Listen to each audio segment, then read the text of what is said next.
All right, I am going to call our City Council special meeting for Tuesday, June 14th to order. And I'll have our city clerk do the roll call. Deputy Mayor Kaylee Clark. Here. Councilmember Karen Moran. Councilmember Karen Howe. Councilmember Amy Lamb. Here. Councilmember Pamela Stewart. Here. Councilmember Kent Treen. Present. And it looks like Councilmember Moran just jumped on. Hello. All righty. So, Amy, would you mind doing the Pledge of Allegiance?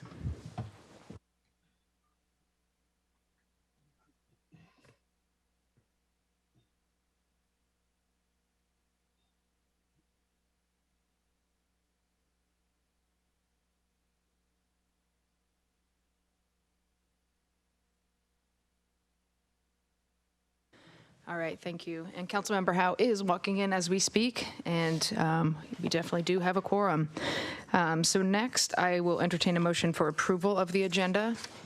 I move we approve the agenda. Second. All right, we have a first and a second. Karen, you're down. Any discussion? All's in favor say aye. Aye. Aye. Aye. Opposed? All right, so by a vote of, gosh, where are we at now? 6-0? Motion passes. Agenda is approved. So first up, City Council vacancy. I think we do have a request. We're going to hold off on Councilmember Moran's acknowledgement and appreciation of service. So Councilmember Stewart has volunteered to say some words about Mayor Malchow and give her a little bit of recognition. So if you will go ahead. Thank you. Chrissy, I know you are on a pool deck right now at a swim meet, but hopefully you will get to watch this later. And I do hope that I speak for not just those of us here on the dais, but for the community at large. Just a big thank you. Christy was serving as the mayor when she resigned, effective on Sunday. She was first elected in 2015. If anybody's ever worked with Christy, there are a couple of things about Christy that I've come to know. Christy works really hard. Christy is always very informed and very prepared. And she's very passionate. And again, anyone who's been watching, we don't always agree. But Christy always took my calls and I always took hers, and we were always able to have a conversation. And I think that that's all we can ask of, our government to work appropriately, is that we engage with each other and we try to work out and find the common ground and work together. Christy has obviously served with a lot of commitment, and it can take a toll. It does tend to be a whole family endeavor, not just an individual, and that can be very trying. So we certainly appreciate that. And Christy also served on a lot of regional committees, not the least of which was serving as the chair of the Sound Cities Association Public Issues Committee. So she not only spent time working for our community, but she spent time working on regional issues as well. So for all of those things, Christy, thank you for your service. I know that your girls are probably happy to have you a little more full-time now. And as I told her on the phone the other day, don't be a stranger. So thank you again, Councilmember Malchow, for all of your service. All right, thank you so much. And on the back, I see that she gets a sweet council jacket. That's cool. Yeah, thank you again, Christy. I will miss your never-ending attention to detail. And it really was a pleasure to work with you for a few months. So thank you so much. Next, we'll go through the city council member vacancy process, and I believe maybe Scott or city manager and city clerk might have some stuff for us. Yeah, thank you, Mayor. We just have a proposed process and timeline for you all to consider. It's very, very similar to the one we did earlier at the beginning of the year to replace Councilmember Gamblin. And then the timelines are proposed for your consideration. So with that, I'd like to turn it over to our city clerk to run us through the process and the timeline.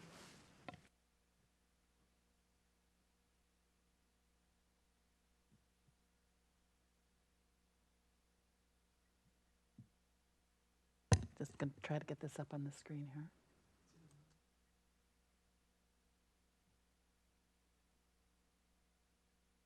There we go. Can everybody see that okay? Okay, so this is the proposed timeline. Scott sent this out earlier this week to each of your emails, and we just wanted to go through the timeline and see if those dates work for everyone, and if there's any changes or how you'd like to proceed with this. Great, thank you. Go ahead. No, I think that's great, and I think really it's up to you all how fast you want to do it, and if these dates work for everyone, and if not, we're happy to adjust as necessary. All right, so I will open it up for any questions for our city clerk or any discussion or thoughts on this timeline.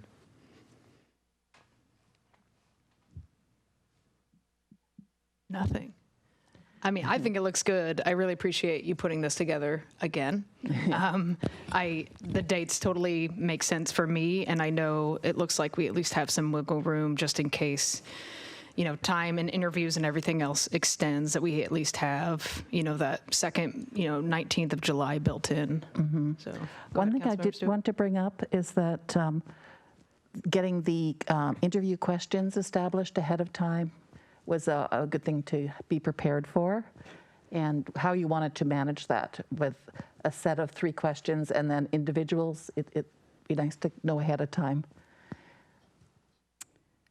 I was going to ask, well, first of all, do you need any sort of a motion or anything, or we're just head nods on this? Is that all you need for this? No objections? No, for this, we're just looking for some direction from you all. Thank you, Madam City Clerk. I was going to say, I would recommend that we come up with, similar to the last process, 3 standard questions that we want everyone to answer, and actually ask them to submit a video with 3-minute answers on each one of those questions. Because if we do end up having multiple positions to fill and we have a lot of people to interview, that could go faster. We could watch those ahead of time, and then in the live interviews, we can just ask the individual questions. So that would actually be my recommendation. It wouldn't have to be at the time of people applying. We could give them, I guess not a whole lot more time if we need them by July 5, but that would be something that I think we could include, unless that's too much work, and I would throw that out back to the city clerk if there are any concerns with that. But I think that could speed things along in the live meeting. I would leave it up to you if that's what you'd like to do. We've done this before with commissions, and I think it was with IT's help, we created a video, put it all together. But I think depending on how many applicants you choose to interview, because I don't believe you're going to be interviewing everyone. I'm not sure. Also, did you want me to reach out to the candidates that have applied previously to let them know that there's an opening? Yeah, I was going to say, I think that's the main thing, is making sure the word gets out. Okay. I think that would be great. And then as far as questions, it looks like maybe that 5 July, we can kind of decide and have that discussion to figure out. But yeah, if anyone else has thoughts on the video interviews. Mayor, if I could just procedurally, I think the question would be, when you get to the actual, if people do submit videos, the question for y'all would be, would you want to see them at the meeting itself or just do it ahead of time? Mm-hmm. And so that's in terms of what anyone that might be watching that meeting that evening will get. It will just be the individual questions under that scenario. That's one piece. And then, given the time frame that sometimes the interviews take, Lita's put in here a possible early start on the 12th at 5:30 to try to get through all the interviews and still get to we have a fair number of agenda items. So those are just a couple of considerations for you all to think about when you nail down this process.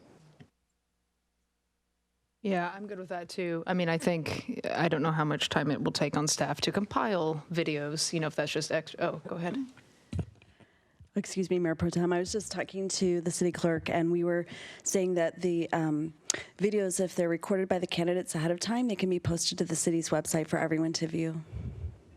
Yeah, that'd be great. And then either like a link in the agenda packet or something. Yeah, that would work for me. I don't know how you all feel. I guess we don't have to decide tonight. Councilmember Lamb? I was going to say, I support the videos. Is it possible for all the candidates that are applying to submit a response to the three questions? That way we could just cut down the interview time? I'm looking for head nods from all of you because, okay, so it sounds like having all the, no, I'm seeing one non. Karen doesn't want to watch videos. Councilmember Howe, sorry. Yeah, I mean, I'm good with that. I think we had the 3, I don't remember what they are. We cut down from like 5 to 3. So if we want to go with those standard. I think it's just really a question of, for all of you, whether or not you want to go through and identify who you want to interview first and then have them submit videos, or do you want everyone who applies to submit a video as well and then do your identification of who you want to interview? So that's really the question is, does everyone answer the 3 questions via video, or is it just those that council has chosen to interview as a follow-up? Councilmember Howe? I am struggling with the whole video idea because it's an equity issue. Not everyone has equal access to something that is decent in terms of a video production. I don't want somebody paying $10,000 to do an awesome video while someone else, struggles to get the words out because they struggle with video. So unless we are providing a space for people to come in and use Teams and create their own video here, so they're all the same in terms of format, I would be very opposed to this. Councilmember Lamb, is your hand up? I didn't see those from earlier. Let's go Councilmember Moran first. Go ahead. I guess I would agree with Councilmember Howe. Is there some way that, unless communications is going to do it, to do something similar for each candidate?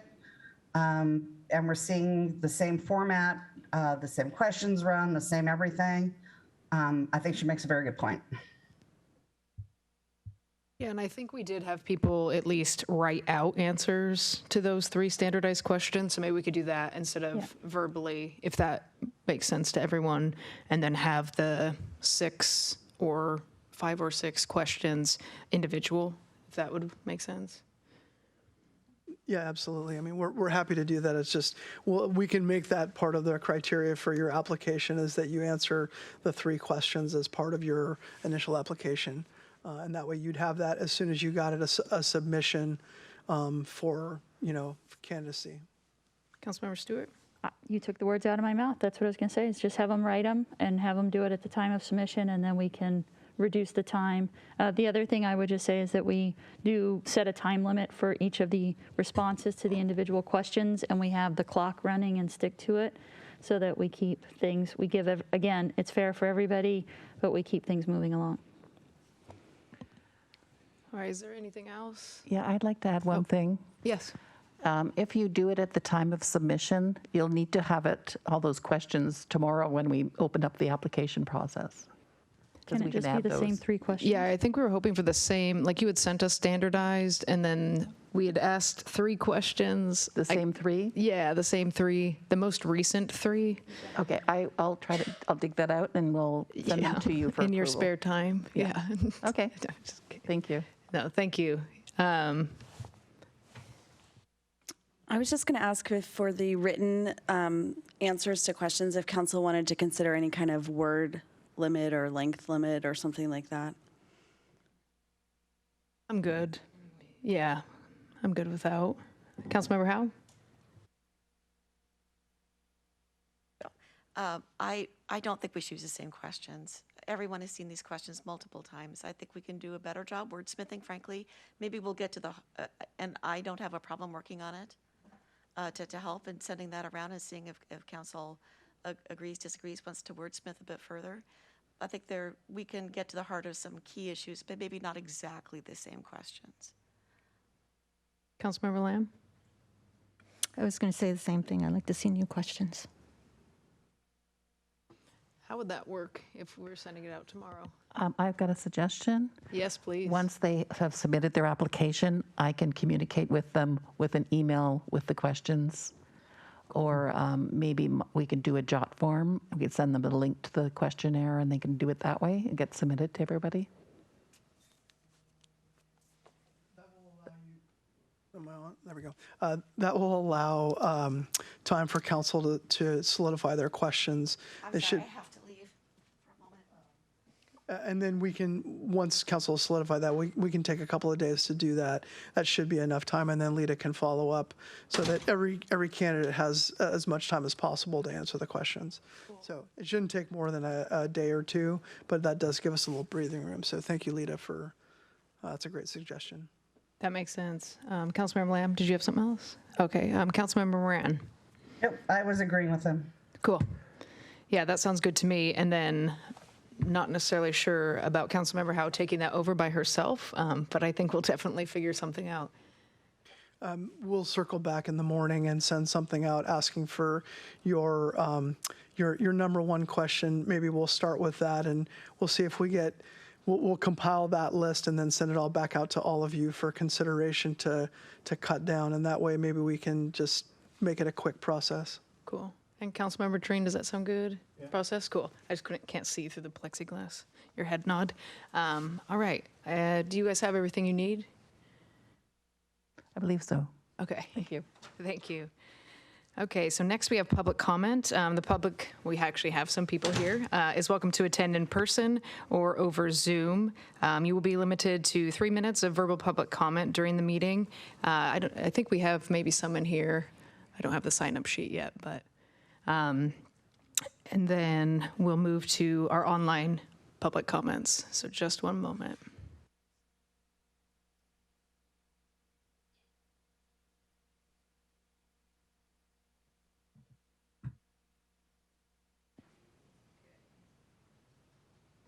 All right, first we have Melanie Kelsey. I like your sweatshirt. Thank you. They sold them in the Microsoft company store last year. Oh, they're so cool. Okay. Good evening, Council. I'm Melanie Kelsey, Sammamish. Tonight I'd like to make 3 comments. First, I would like to thank Karen Moran for her many years of tireless service on behalf of Sammamish residents. She's made our city an excellent place, and she will be missed. Second, the term bedroom community should not be removed from the proposed vision statement. According to the Merriam-Webster Online Dictionary, a bedroom community, quote, has no major industries and is lived in by people who go to another town or city to work, end quote. That is exactly what Sammamish is and should remain. No major employer is ever going to have a presence up here. It's too hard to get here, and there's nowhere to put a work site. So we will always be a community of people who travel off the plateau to get to work, and therefore, by definition, a bedroom community. Lastly, I would like to give a big thank you to staff and council members for the money spent to acquire the Yates and Parker properties. As a member of the Parks and Recreation Commission, I had the pleasure to tour both of these properties a couple of weeks ago, and they are outstanding additions to our city green space and the tree canopy. Thank you. All right, thank you so much. Next, we have Jim Barry.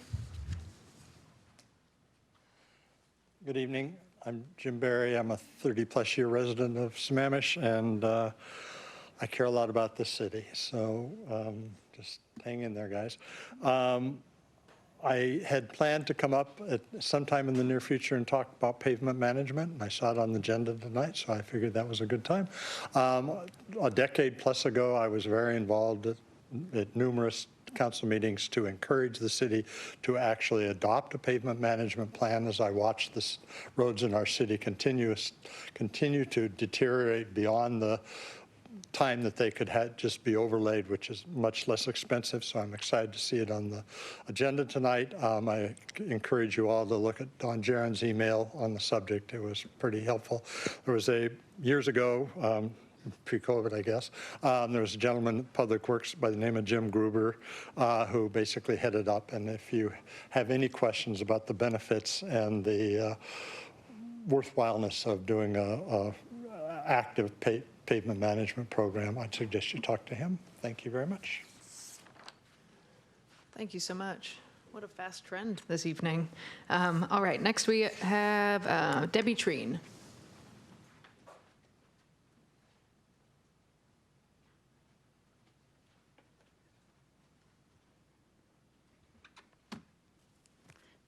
Good evening. I want to start too by congratulating Karen Moran on just basically a lifetime of service to the city of Sammamish, and how much you're going to be missed in your always thoughtful comments from the dais. So I hope you're not a stranger in future meetings.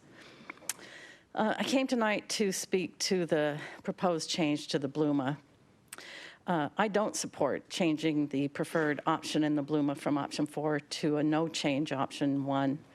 To me, that sends a message to the community that the council's just fine and satisfied with the transportation planning the way it is right now, and the model for concurrency is working just fine, just as it is. I want to give you at least one example where the current concurrency model fails miserably, and it's why that V over C was actually adopted by the prior council. My understanding is that the current traffic model directed a significant amount of traffic from the town center permits to the west through unimproved collector and minor arterials instead of to the east to the city's principal arterial, 228th. This allowed the town center permits to move forward with concurrency certificates without addressing the transportation impact on 228th. This definitely does not benefit all the citizens, as is referenced frequently by council members. It certainly doesn't benefit the thousands of citizens who rely on 228th to come and go from the city from the north and the south. Specifically, my question for the council and the city manager is how the adoption of a no change option in the Bluma EIS impacts the ability of the city to make improvements on East Lake Sammamish Parkway. It was my understanding that the delays on East Lake Sammamish Parkway are on the corridor at the north end of the city, and that those would have been measured with the V over C concurrency calculation, but now will not even be considered in concurrency. It seems to me, in fact, Councilmember Pam Stewart voted to remove East Lake Sammamish Parkway from concurrency and exempt the town center completely from concurrency. It seems that this change, along with using a traffic model that directs traffic away from 228th and down to East Lake Sammamish Parkway, is going to be a disaster for the residents that live on the west side of the city. I would like to ask that the city ensure that all transportation impacts are considered and measured for concurrency purpose. Thank you. All right, thank you so much. James Eastman.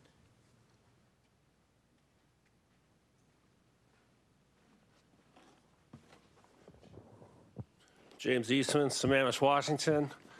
Have a box of crumble cookies here with me. And I don't know if everyone here knows what crumble cookie is yet, but it is the current fad or wave that's just overtaking the nation. And my daughter loves to cook, and she watches all these old HGTV cupcake war shows. And I always thought, you know, cupcakes are good, and she likes to make them. But I'm like, you know, that's a fad. Like, they're just so dainty and small, and they're hard to package. And you go to places, they like want a couple bucks for them. And you just don't really feel that full. But crumble cookies, in my mind, they're here to stay. So they have one in Mill Creek and in Covington. And I hear there's one coming to Woodinville, so I'm excited. I feel a little bit, maybe some people thought I was like a cupcake, maybe a little dainty, a fad that would be gone. But, you know, here I am coming to these meetings 4 years later. I'm here to stay. But a funny story with these crumble cookies, I don't know if it's really that funny, but it's a little bit funny. My neighbor was texting me, and it was like 2 days after Ukraine had been invaded by Russia. I found out that he had family there, and it was just awful. Hearing his feelings and trying to get him out, he felt helpless. I felt just incredibly helpless, just awful. And didn't know, what I could do or, what anybody could do in that mind. And then I go over to my other neighbor's house for something else, and his dad died. And his dad had just retired. He was like 65, ready to live life, and he had died. I'm just like, oh my gosh, what an awful day. So I'm like, what can I do? I'm like, well, food seems to make me feel better. So I'm like, all right, where's Crumble Cookie? So I drive up to Mill Creek. I get a couple dozen cookies. I come back. It's dark because it's still wintertime. I go to my neighbor's house that's has family in Ukraine, and I go under the porch light to deliver the box. And on the dozen cookie box from Crumble Cookie, it says, "Let's party." I'm just like, oh my gosh, like really, Eastman? You couldn't have like maybe got smaller boxes that didn't have inappropriate messages for the circumstances, but I'm like, I hope he knows my heart's in the right place. And then I go to the other neighbor and deliver cookies and, you know, hashtag sweet. I'm just like, oh my gosh, really? So, you know, they're still working on their packaging. But I did get a really nice text from my Ukrainian neighbor just saying, you know, it's the first time their kids had smiled in 2 days just eating those cookies. So Crumble Cookie has the ability to just make everything in life better, no matter what your viewpoint is, what your circumstances is, whatever your hashtag is. And in Sammamish, typically when we have these meetings, we have cake.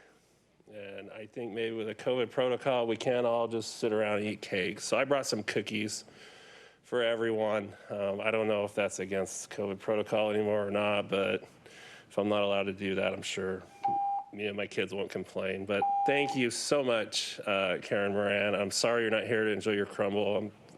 I'll eat yours on behalf of the city. And same thing, Christy Malachow. Just I'd send stuff in the middle of the night over, and I get a call like 3 hours later in the morning. I don't even know if she slept. And then Karen, as far as just the interest you have for our citizens and just all you've done, and you know, it will not be forgotten. Thank you, and I hope everyone here will take me up and have a crumble. And if you're on YouTube or Sammamish 21, come by City Hall, and there's probably a few of them for you as well. Thank you. Thank you so much. Make me a cookie. Yeah. Sorry, I let that one run over, just so we could get his sentiments to Councilmember Moran and Malchow. All right, I think that's it inside here. We'll move to online. If you wish to provide public comment, please raise your hand.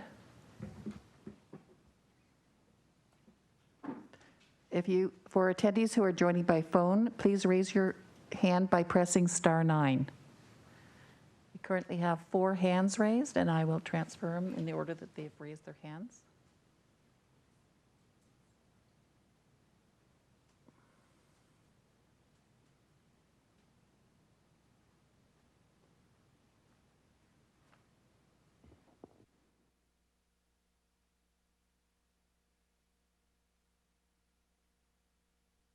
Not responding.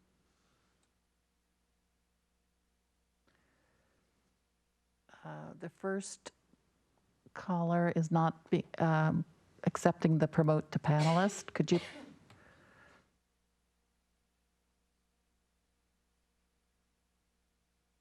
I will try the next caller. Yeah, sounds good.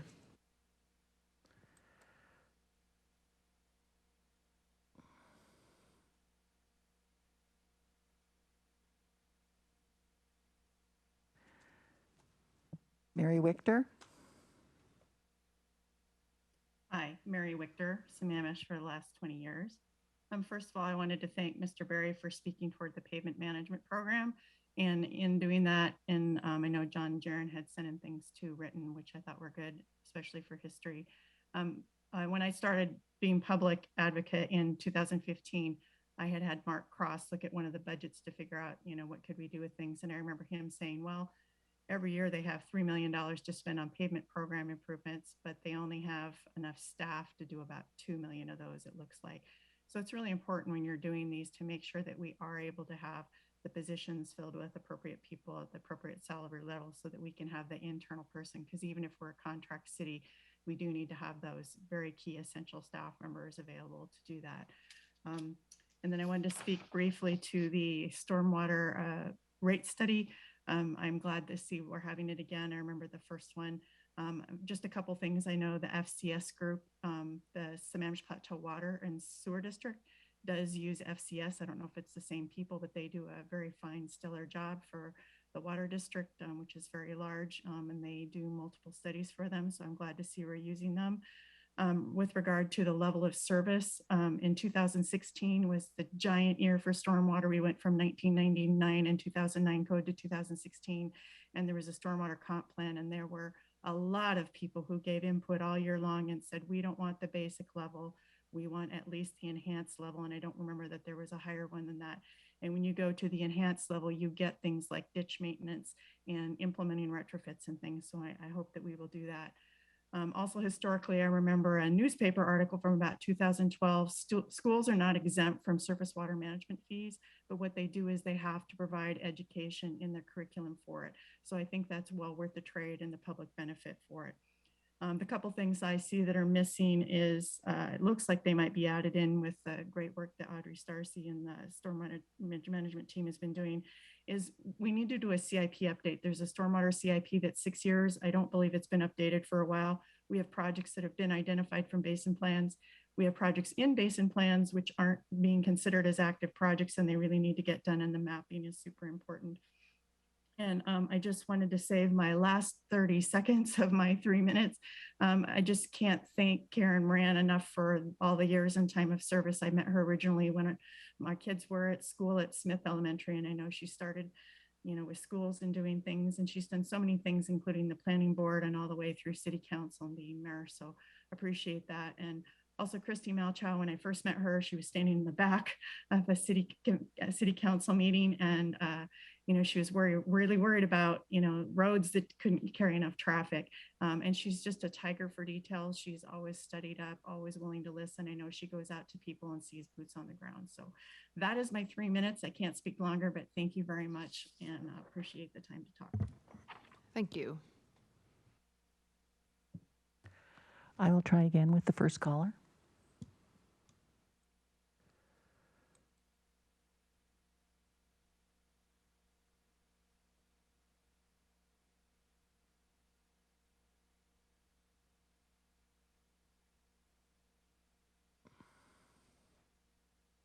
I'm not getting any response, so I will go on to the third caller.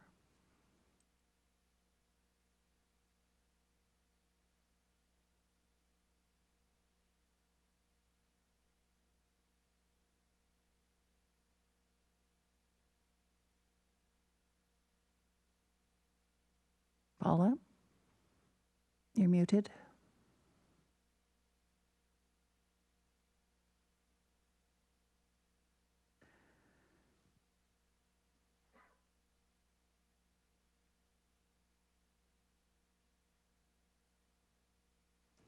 Go ahead. Hello, Paula.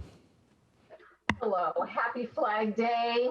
I'm Paula Harper Christensen, Sammamish resident for 35 years. Tonight, I wanted to speak in person, but I'm high risk enough that I'm grateful that I can join you via Zoom. Since 2 council members are departing from council, I wanted to say thank you to Mayor Malchow and council member, former Mayor Moran, for the years of commitment that they've made to our city. Thank you for showing up to meetings and events, and for the hours of preparation that it must take before each meeting. Since I give comments for requests, tonight I want to thank all the council members for hearing our asks to recognize our diverse community. Many of us share the common goal of a town where all feel welcome. The Progress Pride flag fluttering, I have mine here, all month in the Sammamish breeze celebrates pride in the LGBTQ+ community as we rally around the flag and the people. The flag symbolizes and speaks to our values of inclusion and recognition. We held a ceremony honoring identity with the assurance of safe spaces, allyship, and inclusion in our community we love, which does not diminish any moral values. Many government and private entities are doing what we did on June 1st, because every person has the right to live a life that is free from discrimination. On June 1st, the EPA made history by raising the pride flag representing the LGBTQ plus community for the first time at agency headquarters.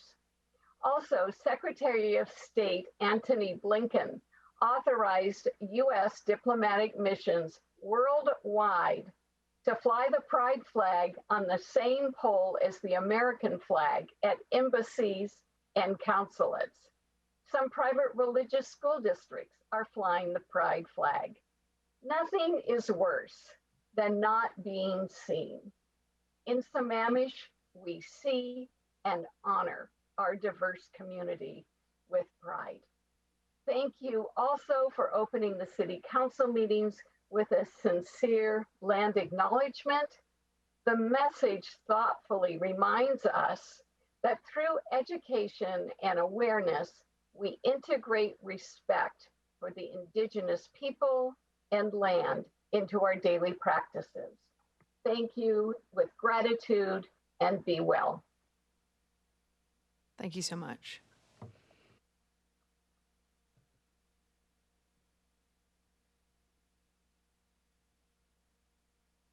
I will try the first caller again. She appears to be still on the line.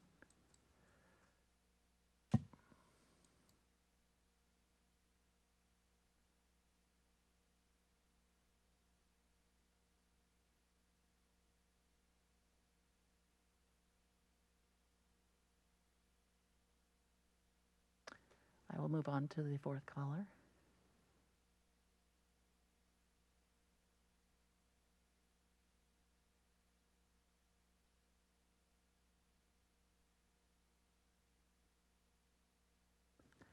Stephanie Rudad. Hi. Okay, it's working. What I see someone else keeps trying to push through too, so I don't know, you might want to look into it. They apparently raised their hand and it won't work. So I don't know what the system is. Anyway, I wanted to call in tonight for two things, a topic on the agenda, but also to address the resignation of Karen Moran. Karen is really special, and her resignation has me concerned, not just because her decades of experience and genuine care for the city will be missed, and her not being there, I believe, will be consequential to residents, business owners, staff, community partners, and the council, you guys. But I'm concerned about her need to resign. It's indicative of a greater problem on council, honestly. And it's completely different than Christie's. I'm concerned that there can't be any compromise among people with differing objectives and opinions on council. How is this community supposed to be encouraged to learn different perspectives themselves if the council is hell-bent on only doing what you want? Does the relationship among council members really have to be so toxic that someone who was elected by 75% of the vote feels that they have no place there, or that they're better off gone? That's very alarming. How are partners of the community supposed to approach working with and coordinating with the council and their staff that doesn't have an open mind? And how do you expect staff to have to navigate the treacherous grounds of a council's war zone? That's real, and it's concerning. How can a community truly believe that you're all going to treat this role professionally when there isn't professionalism being extended to people that maybe you don't like, some staff members, fellow council members? And if that's not true, just understand that on the other end of the screen and what we see online, that's how it lands. I just ask you to all kind of take a step back and consider how this fallout looks. We have an elected council member who served on countless boards and commissions over 3 decades, I believe, and can't seem to get anyone to really work with her genuinely on getting things done to satisfy everyone or a vast majority of the population and partners. Karen isn't partisan. She isn't gunning to climb a political ladder. She isn't trying to, jump on the next rung even. She truly serves because she cares about this community.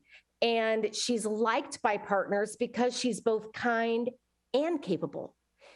She has solutions or has ideas. She knows the systems. And I personally thought that was high value when I voted for her. Thank you so much. Thank you. Thanks.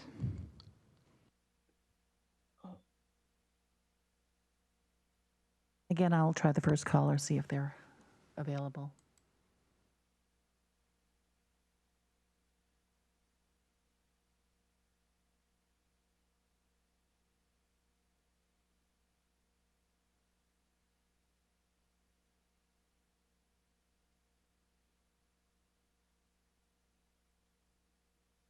Oh, okay, we have two callers on. The first one finally went through, so should I leave them both on and just mute?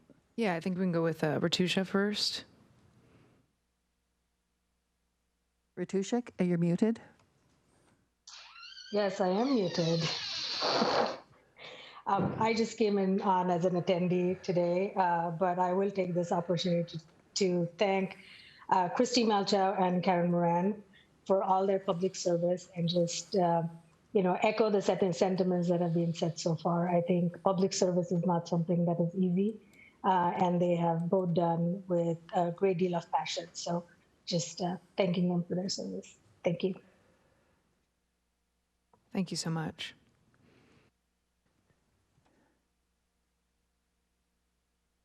I'll now, the next caller, you're on phone call. We can unmute you.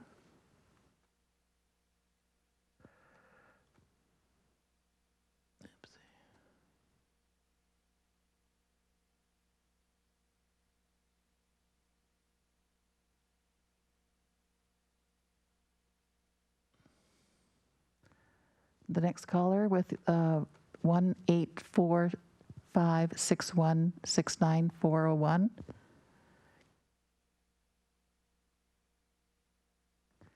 Can you unmute yourself? There we go.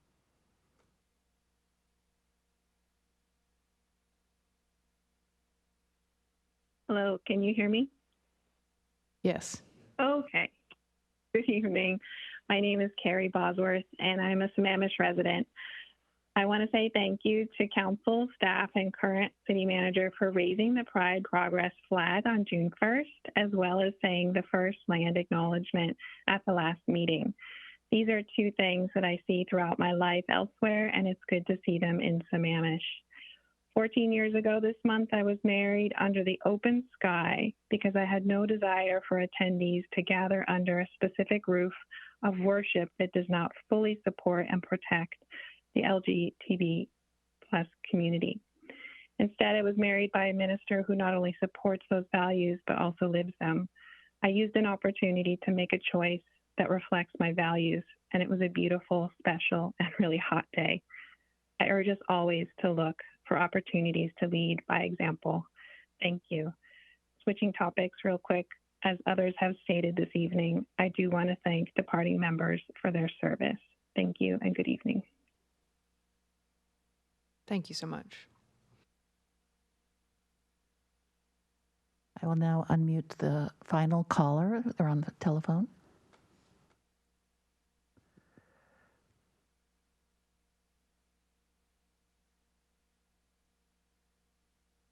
Can you unmute yourself, please? There we go. I'm unmuted. Thank you. Can you hear me? Yes. Go ahead, please. Hi there. Hi, everybody. Hi, my name is Stacy Vandell. I am a Sammamish resident. I've been here for about 20 years, and I really wanted to call in and just really thank Karen Moran for just being an amazing steward to our community. Karen, I actually hope that you can go around and talk to maybe some of our local schools and get more of our kids involved in civics and let them know about how just passionate and stuff you've been about our community, what you've done to lead it, and just really work with everybody to guide us to where to such an amazing home life that we have here today. So I wanted to call in and say thank you for that. I also want to, and it probably doesn't mean anything but because it's a council vote, but I would love to see Kent Treen as the next mayor because I have seen him really try to work with the latest rendition of the council being built up and trying to offer that olive branch and get people to the table. So, and plus he's the longest tenure elected council member, and I think that would be wonderful to see him participate at that level. And again, thank you, Karen. You've been amazing, and hope to see you around town. Thank you. Is there anyone else who would like to give public comment? Please raise your hand.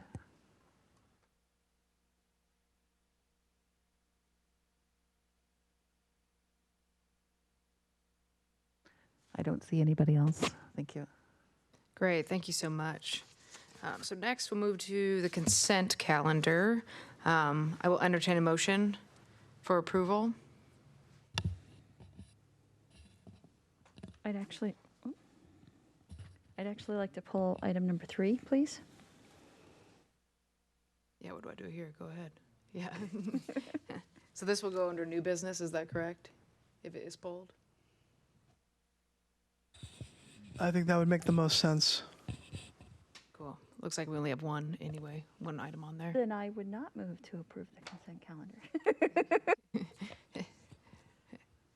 So do we need a vote on that?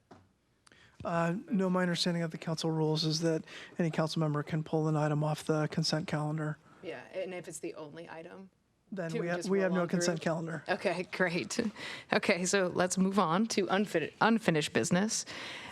We'll cover that later after new business.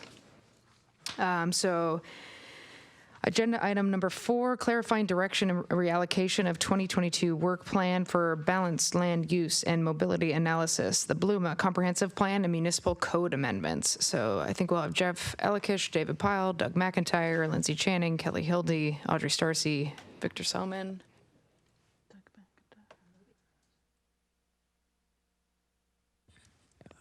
Give us a moment, if you will, while everyone gets booted up, and then we will, once the team is all on, I'll turn it over to them to, start their presentation. Thank you, Interim City Manager. Acknowledgements go to Mayor, council members, and Interim City Manager. My name is Jeff Ellikish, Public Works Director. The purpose of tonight's agenda item is to seek direction and reallocation related to the 2002 work plan as a result of proposed changes of the Bluma EIS and the comp plan and code amendments. Note that agenda items 4 and 5 are interrelated. Primary speakers and presenters tonight will be Lindsay Channing, Project Manager in Long Range Planning, and Doug McIntyre, our Senior Transportation Planning Manager. Also available for questions and answers will be David Pyle, our Director of Community Development, who also serves in the role as the city's SEPA official. This is a SEPA document. Myself as Public Works Director, Kelly Hildy may be available for questions, our Deputy Director for Community Development, as well as Audrey Starcy, our Deputy Director for Public Works. So with that, Lindsay, I'll turn it over to you. Thank you, Jeff. Good evening, Mayor, Council. As Mr. Ellikish just mentioned, I would like to point out at the beginning of this presentation that our presentation this evening is intended to cover both items 4 and 5 on the agenda this evening. So there's one presentation for the 2 items, but they are 2 separate agenda bills.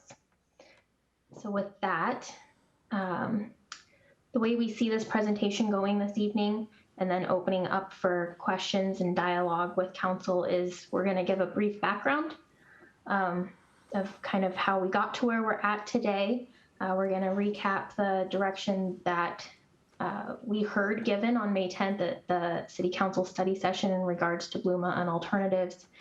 And then we'd like to ensure that we heard that correctly, so get clarification on the direction from Bluma from that May 10th meeting to have a discussion around work plan implications, and then the attached resolution that's Exhibit 1 to the agenda, the next agenda item, and then future considerations as we continue to work through this process. So with that, some of these dates are things that some council members have seen. I'm not sure all council members have seen this timeline, but these are some relevant historical milestones to get us to where we're at today.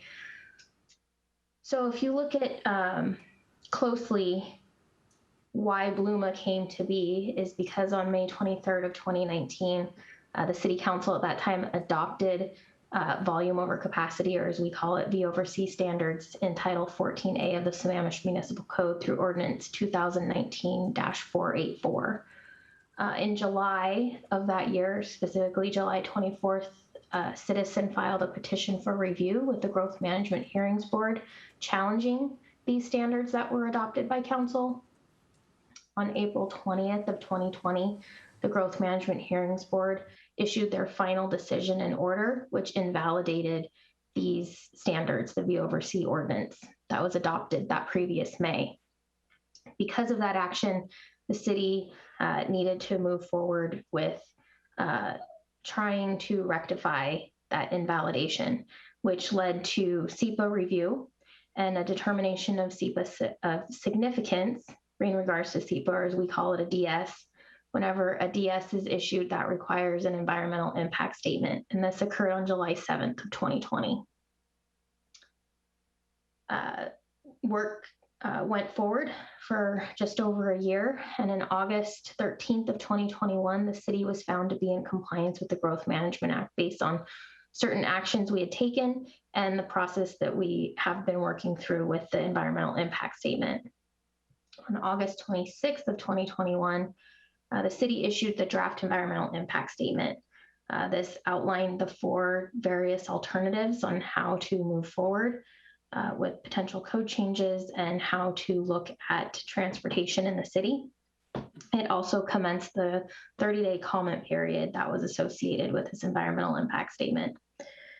That comment period concluded on September 27th, where we compiled all of the comments received, and every single one of those comments were itemized and addressed in the final environmental impact statement as required by SEPA rules. As we worked through drafting the final environmental impact statement with the help of our consultant team, we held a workshop with City Council on October 28th of 2021 to further identify and describe the various alternatives and receive input on what the preferred alternative should be, because typically you choose a preferred alternative for your final environmental impact statement. That meeting then turned into a public hearing on November 17th, where we took additional public comment, and council had additional conversations surrounding a preferred alternative for the Bluma EIS. Then on December 7th of 2021, City Council adopted a resolution, specifically R 2021-927, setting the 2022 Annual Comprehensive Plan Amendment docket. On this docket was intended comp plan and code amendments that would help facilitate the implementation of the chosen preferred alternative, which at that time was alternative 4.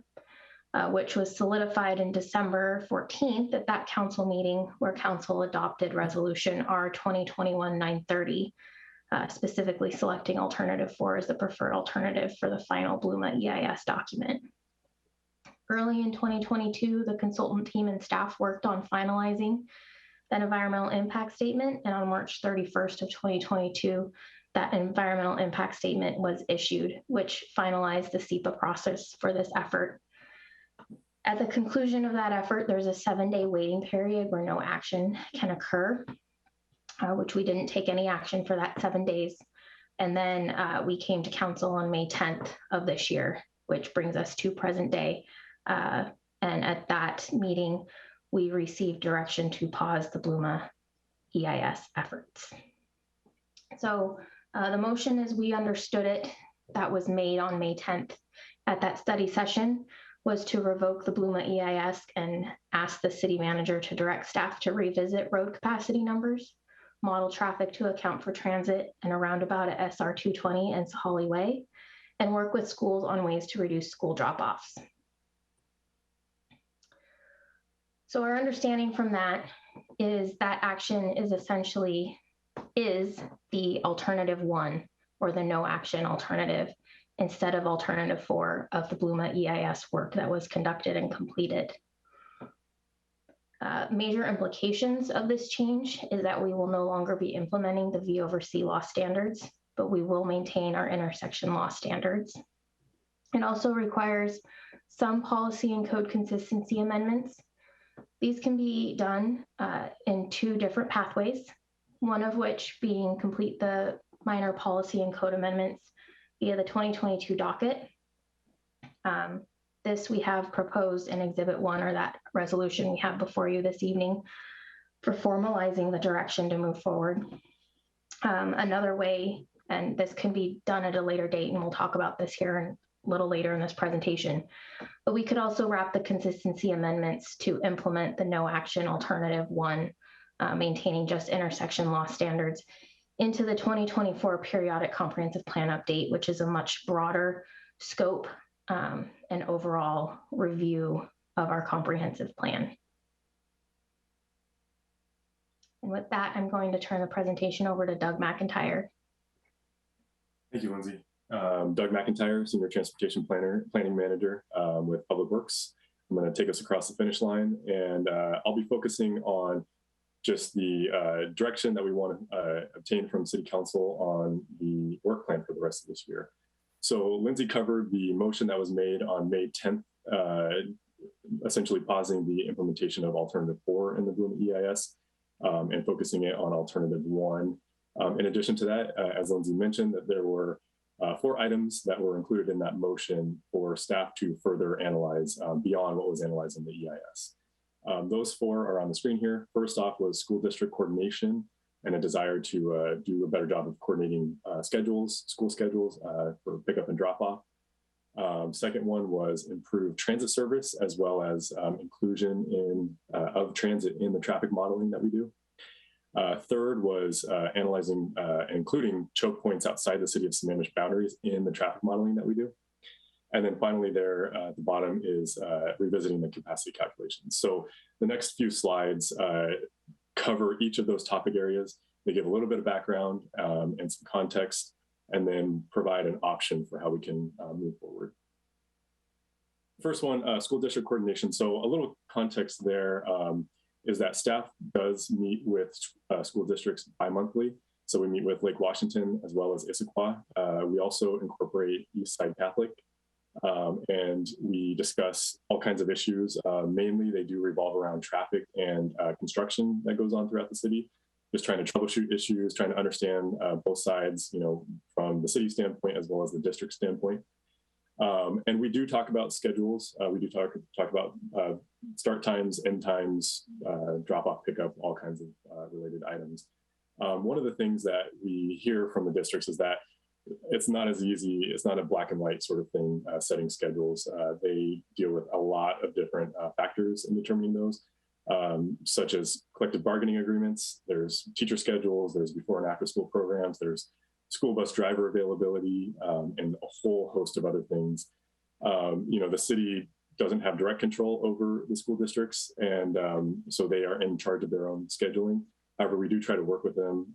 We work on signal timing, we work on school zone flashing signs, but ultimately at the end of the day, the schools do set their schedules.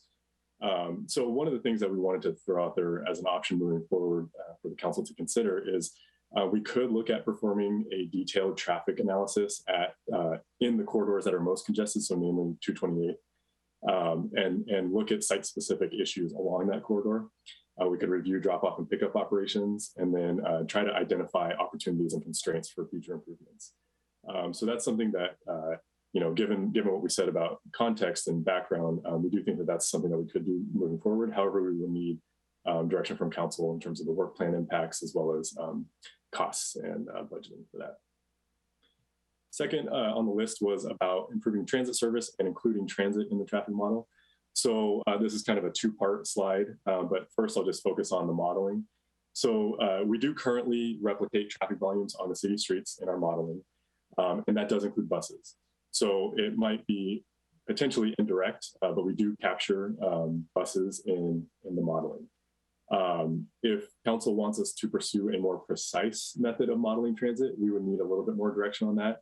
It would also be something that we need to work with our traffic modeling consultant, TSI, on.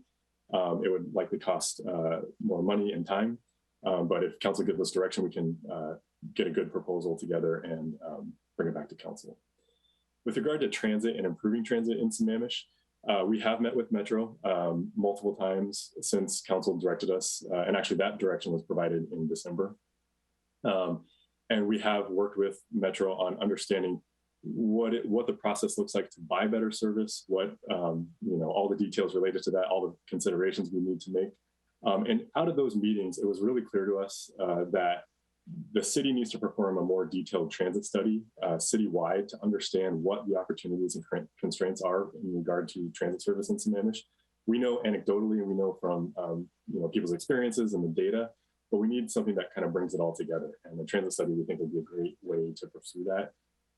It would be really clearly identifying the problem. I think we all have potentially different interpretations of the problem. And so I think if we get a study going, or we think that if we get a study going for analyzing transit citywide, we have a really good idea of what we're trying to solve and how much we can solve it. So that would be something for council to consider as well in regard to transit. Third, here we have the choke points outside the city of Sammamish boundaries. So in the motion made on May 10th, we were directed to include the choke points outside of our boundaries in the traffic modeling. And that is actually something that we do. We know that those intersections have been an issue for many, many years. The one that always comes to mind is SR 202 in Sahali. But we have other major intersections just outside our boundaries, including Issaquah Pine Lake Road and Issaquah Fall City Road, as well as the Parkway and 202. And there's others too. We do know those are problems. We have been modeling them appropriately. And so if there is something that the council wants us to pursue regarding this item, we think it might be something where we kind of focus on the improvements to those intersections. So the council can consider maybe the development of an ILA, an interlocal agreement, where we do work with the various jurisdictions that are the ones controlling those intersections. So for instance, 202 in Sahali Way, that's in unincorporated King County, and 202 is obviously a state route, so WashDOT would be involved. So there's a lot of players in some of these intersections, and it's something for council to consider in terms of how we might be able to address this and improve those intersections. And finally here for the additional analysis, there was direction to provide, or to revisit, the capacity calculations in the traffic modeling. So given the direction we received on May 10th, there's really no longer any requirement to monitor for capacity on the city's roadway segments and corridors. So we're not sure what the council feels that we should do on this one. So we would need some further direction. So we're kind of not sure what is incorrect about how capacity is calculated. And given the new direction, kind of an open question to council. So those are the 4 items. Lindsay had mentioned this, that we have a resolution in front of council tonight for consideration of approval. The resolution has really 2 sections, 2 implementing sections. The first one is establishing alternative 1 as a preferred alternative. This would, the action here would be superseding resolution R 2021-930, which was the resolution that selected the preferred alternative for the Bluma EIS. So it would be essentially moving from alternative 4 to alternative 1. In section 2 of the resolution, it is superseding resolution R 2021-927. This is the resolution that set the docket for 2022. This was passed in December of last year. And the only item on the 2022 docket was the amendments for the Bluma EIS. So that needs to be corrected and clarified to identify alternative 1 as the preferred alternative, as well as the additional analysis that council has directed us to do. So those would be the 2 kind of major points of the resolution. And I have one more slide of substance that we'll go over. And it's, after considering all of what I've said in terms of the additional analysis, there are some additional things that council needs to consider, not necessarily tonight, but for the future. It does have, there's a lot of crossover between a lot of things that are happening right now. We wanted to bring 3 things to your attention. So this one has actually been touched on already, but the timing of how we do the comprehensive plan amendments to implement alternative 1 of the Blooming EIS. There's 2 options, as Lindsay had talked about earlier tonight. We could do that under the 2022 annual docket or the 2024 comp plan periodic update. Wanted to just highlight a couple things here. There's pros and cons to each approach. Obviously, the 2022 docket would mean that it would be completed sooner. However, there are some downsides to that, being that you would have to go through the whole process to make those amendments, and the work that you would adopt under the 2022 docket would very likely need to be updated again for the 2024 comp plan update, and namely because we will be assuming growth target numbers that are different under the 2024 comp plan update. So that's, that is a very big consideration.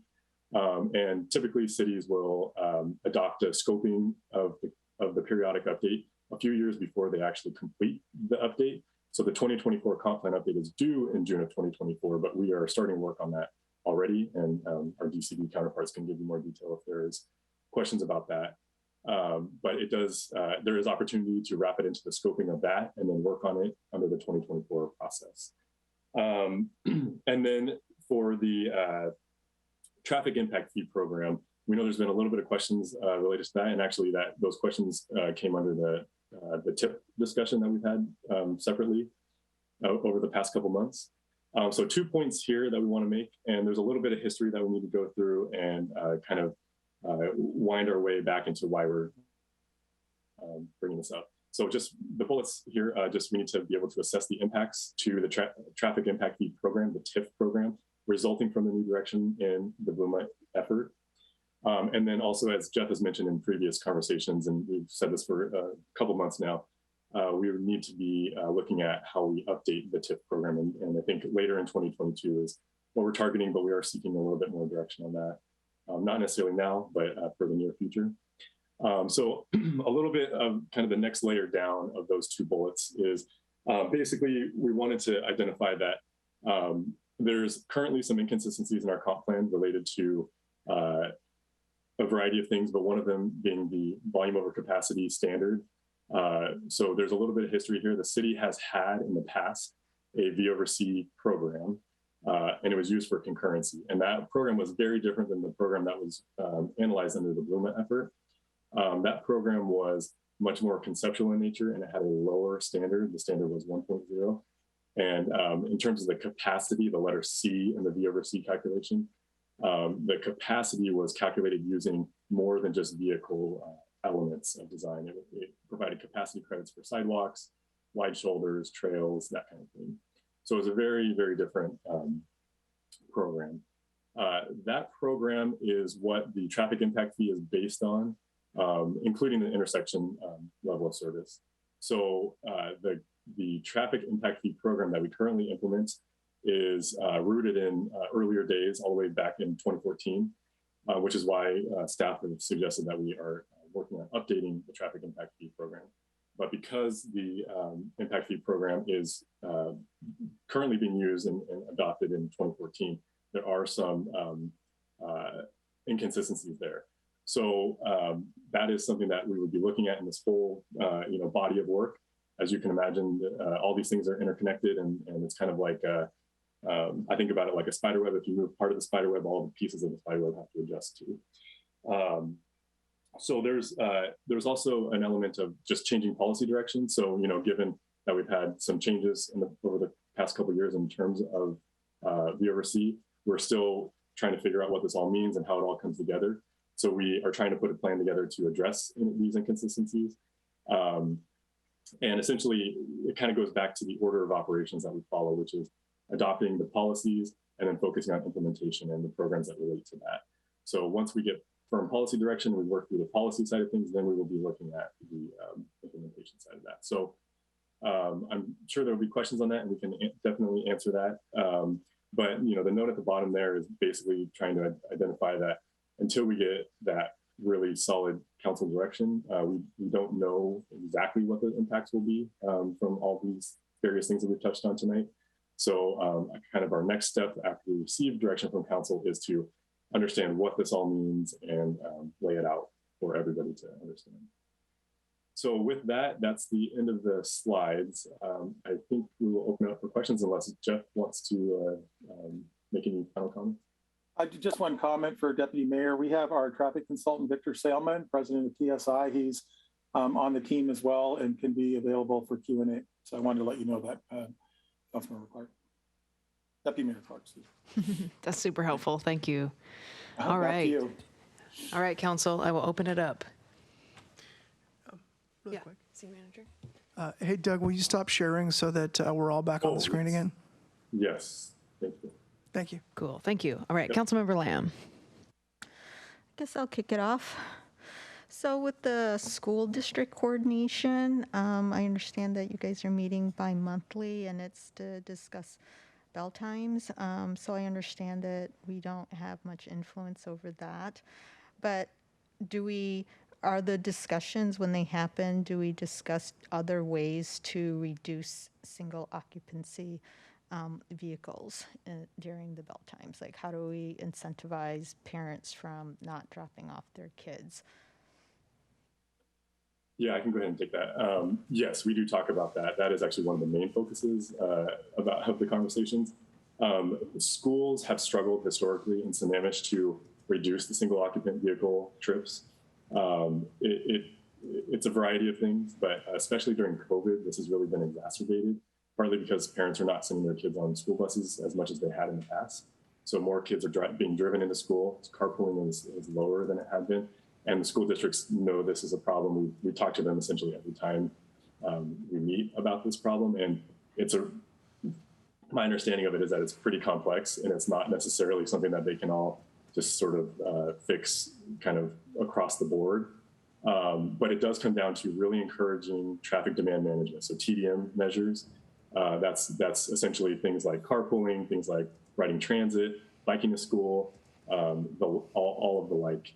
We have a program in Sammamish for alternative transit. We actually contract with King County Metro.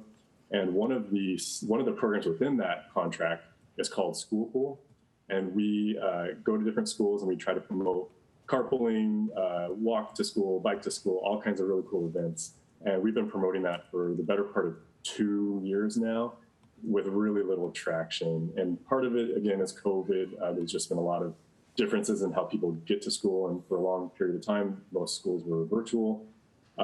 So we've had some troubles getting that really off the ground. But one of the things that we've been doing is talking with schools on better signage for promoting some of these alternative methods. So we put out yard signs. We work with principals quite a bit on some of these measures. There's just my takeaway is that the principals are really spread thin. And so any additional program that we're trying to implement is really tough for them to take on. So we try our best to make it as easy as possible for them. A lot of the events that we have pre-made, messaging and materials so that we can just kind of hit the ground running with them. But again, it's kind of a slow go of things. But that's a long way of saying that TDM absolutely is part of the conversation and is something that we really, really try hard to promote. But it is a little bit difficult right now. All right, Councilmember Treen.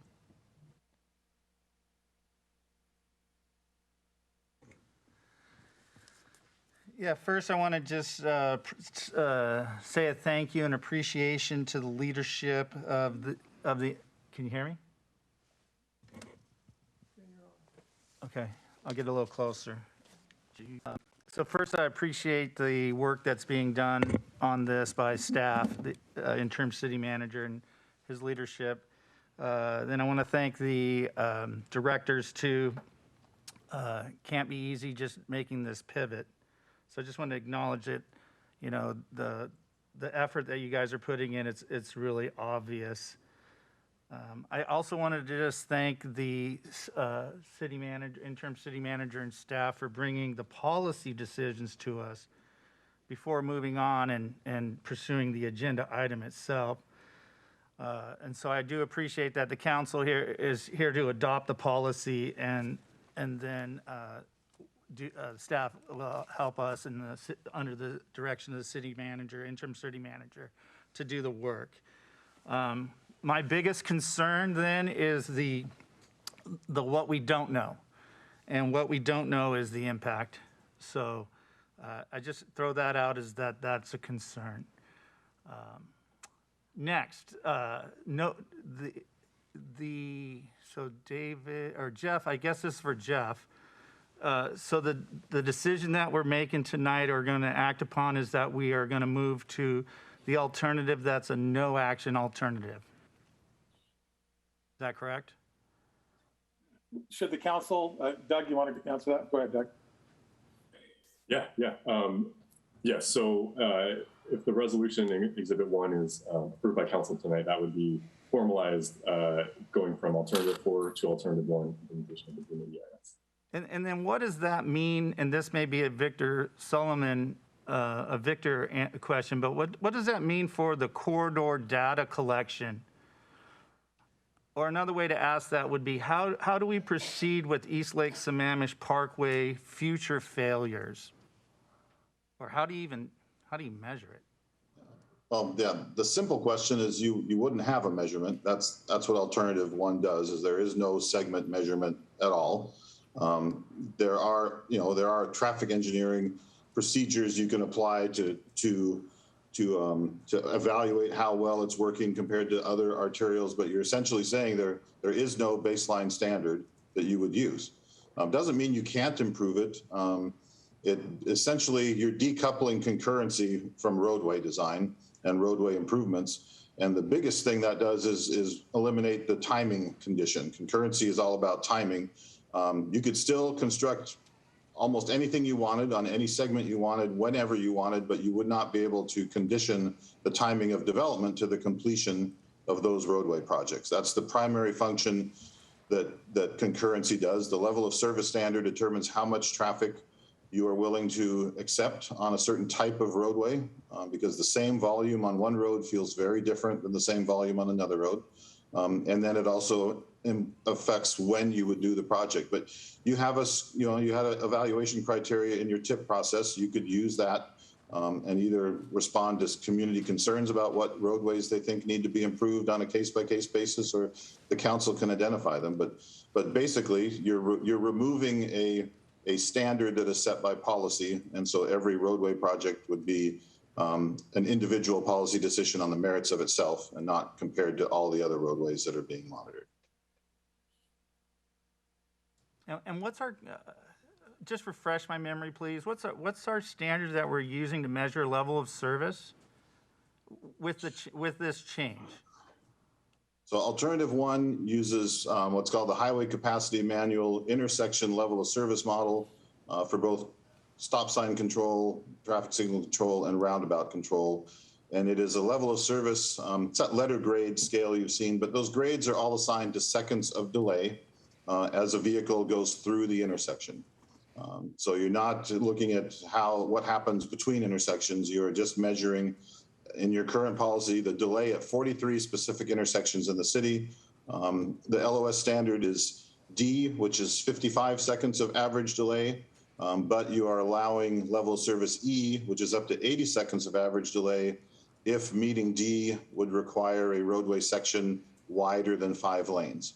And the intent of that was to trade vehicle congestion for pedestrian safety and convenience, and not end up with 6 and 7 lane wide lane roads to meet level service D, which is actually pretty good. Most agencies are moving to E and worse, even at intersections during the peaks. So if I understood Doug's presentation correctly, the V over C program that's used for concurrency right now is set at a very low standard of 1.0. So what was the higher standard that was in place before the revoking of the Bluma EIS? So yeah, I can take it. There's 2. I don't know, Doug, you want me to go to the ancient history one? Sure. Before you do that, Victor, can I clarify one thing? So Councilmember Treen, sorry if I misspoke. The current framework for concurrency is intersection only. There is a historical V over C of 1.0, but that was repealed in 2017, the end of 2017, I believe it was. So it's being used as part of the TIF program because that has not been updated since that action was taken. But the current standard is intersection only, the one that Victor just described, the time delay at intersections. Victor, go ahead. Sorry. So I mean, just to describe the segment V over C, the V is the forecast volume that comes out of your travel demand forecasting volume. So how many trips are expected to be on that roadway after a certain level of development is approved. That volume forecast is updated every currency certificate is issued. And then the C is the capacity number, which in the current, the most recent version of concurrency was primarily associated with the number of travel lanes and how turns were addressed, whether there were two-way left turn lanes to allow turns to free up capacity or medians to prevent turns, essentially, avoiding having a vehicle stopped in a through lane to make either a right or left-hand turn. And then you had some minor adjustments for if a segment had what we call ITS, Intelligent Transportation Systems, which most of your signals now have, that got a performance credit as well. And then again, you had the two-part V over C segment could be have a V over C as high as 1.4. And then the corridor, when you add up all the segments, the V over C was set at 1.1. So recognizing that if you have a corridor made of 4 segments, you might not be able to improve all 4 simultaneously. So some would operate at a poorer level of service, while others operated at a better level of service to meet that 1.1 standard. So that takes me back then to that you remove corridors, so we're just looking at intersections and we're at a 1.0. Your intersections don't use V over C. Again, they use that qualitative level of service grade A through F, which is based on seconds of delay. So it's a delay function, not a V over C function. Thank you. So then I have a few more questions here. So what are the unintended consequences of revising the city traffic model to account for SR 202 improvements in the roundabout, which is added into this whereas, the whereases in the resolution being presented?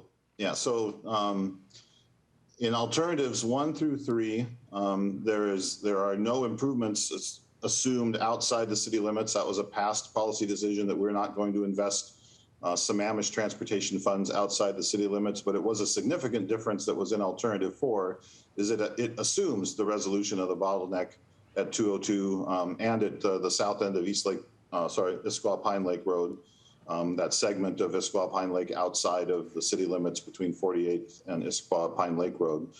So the model does include those intersections improved or not. What we found in the modeling is that it's the existing traffic signal with an additional, let's see, eastbound to southbound right turn lane, which is a lot cheaper than a full roundabout.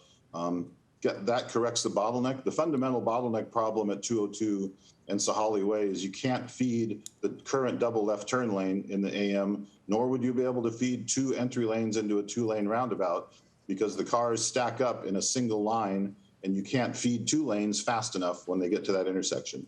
So it's actually probably a less intense fix than a multi-lane roundabout. But we do in alternative 4 remove those bottlenecks. That's why alternative 4 does not require the significant improvements on East Lake Sammamish Parkway, because traffic is diverted to Sahali Way. So your model we do that, and it's capable of the bottlenecks or not, depending on what scenario you want tested. So Jeff, so the choke points, is the idea then, or one thing we could consider as a council, and I guess this is the direction of policy then, is taking the lead on that roundabout?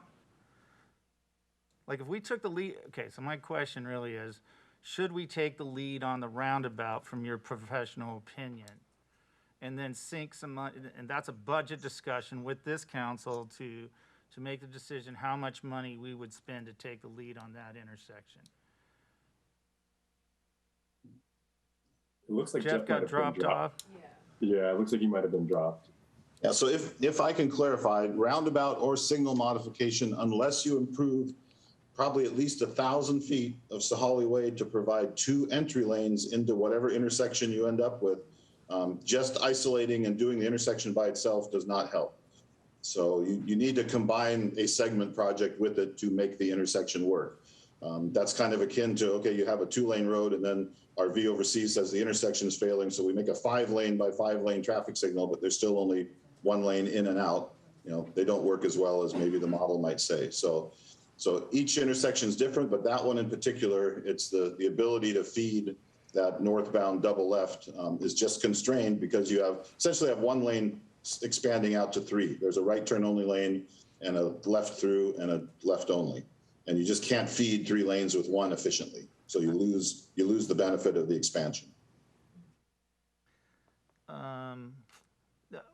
So I'll go to the school districts. So working with the school districts, I believe, Doug, we've been working with the school districts for how long? 6 years? Many years. It predates me being at the city. So lots of years. How long you been serving? I started at Sammamish in 2016, and at the time, our traffic engineer was Stephen Chin, and I know he had been doing those meetings at that time. So then the only other question I have about the schools with the start time is just a matter if this should even be a part of the TCIP or an EIS. And so the only concern I have here again is that if this is driving a TCIP, then I don't see how working with the school districts would even fit in here unless we are working some kind of school bus pull-out capital improvement to mobility on our roadways. But I didn't see anything like that in here. So if it's just about the service, then that, again, is another issue that we could discuss at the budget and wouldn't need to be part of this discussion tonight. I'll move on from that and just to add about the exploring the transit options. Again, is this a service topic or is it a capital issue? Because I get it if it's a capital issue and I'm adding dedicated, okay, not that we're going to do this, Victor, but if we were to add those dedicated bus lanes going down Sahalee to that intersection, then I get how this would be on a TCIP or looking at our roadways. So I just find the transit option, again, is we have already been working on this since December. If Doug's presentation, if it's correct, then we've been working to get services, improve services up here on the plateau. If we don't have transit capital project funding, why would transit be included in the model, Victor? So if we don't have transit capital projects funded, why would we include them in a model? Yeah, you wouldn't. If you had a service expansion, if you thought there were more buses that people could get to and use, that can be modeled a couple ways, but generally it's modeled as a trip generation reduction, is the number of vehicle trips generated by a development or a home are reduced by the number of transit trips. But transit modeling is a very sophisticated animal, and that's sort of the crudest type. The high level is actually modeling transit demand, and that's a function of the type of service that's provided, primarily the travel time benefit. If there are 2 reasons people take transit, now there's 3 actually. 20 years ago there were 2. It either cost less or it saved time. Now there's a 3rd one, which is it's socially responsible. Those are the 3 primary reasons. With Sammamish's current transportation network, there is absolutely no time savings to take transit. It's likely going to take you longer because you'll have to go to a park and ride or walk to a bus and get on a bus and then sit in the exact same traffic all the way to the light rail. You'll save some time at that end, but the Sammamish end of your trip will be no different. And so there's some modeling. PSRC does it. It's federal, based on federal highways analysis that, at what point does that click over? And it is based on, the economics of it and the travel time savings. So it's possible to add to your model, but fundamentally, from a roadway design perspective, it's reducing the V. how many cars are we going to replace with a bus? All right, a full bus is going to be 40 people. So it's maybe we took 30 cars off because not every car is empty. Your vehicle occupancy is about 1.5 in Sammamish. So it boils down to reducing vehicle demand slightly to see if that is enough to change your mind about the type of roadway you would want. And so I would be being generous if I handed in the model 3% ridership. That would be pretty high for a city like Sammamish. Thank you. I mean, that's citywide. You would have higher percentages, for instance, at Town Center. You might have 10, but you would have 0.1 in other, single family neighborhoods that are 2 miles away from the nearest bus stop. Yeah, so okay. Thank you, Victor. Appreciate that.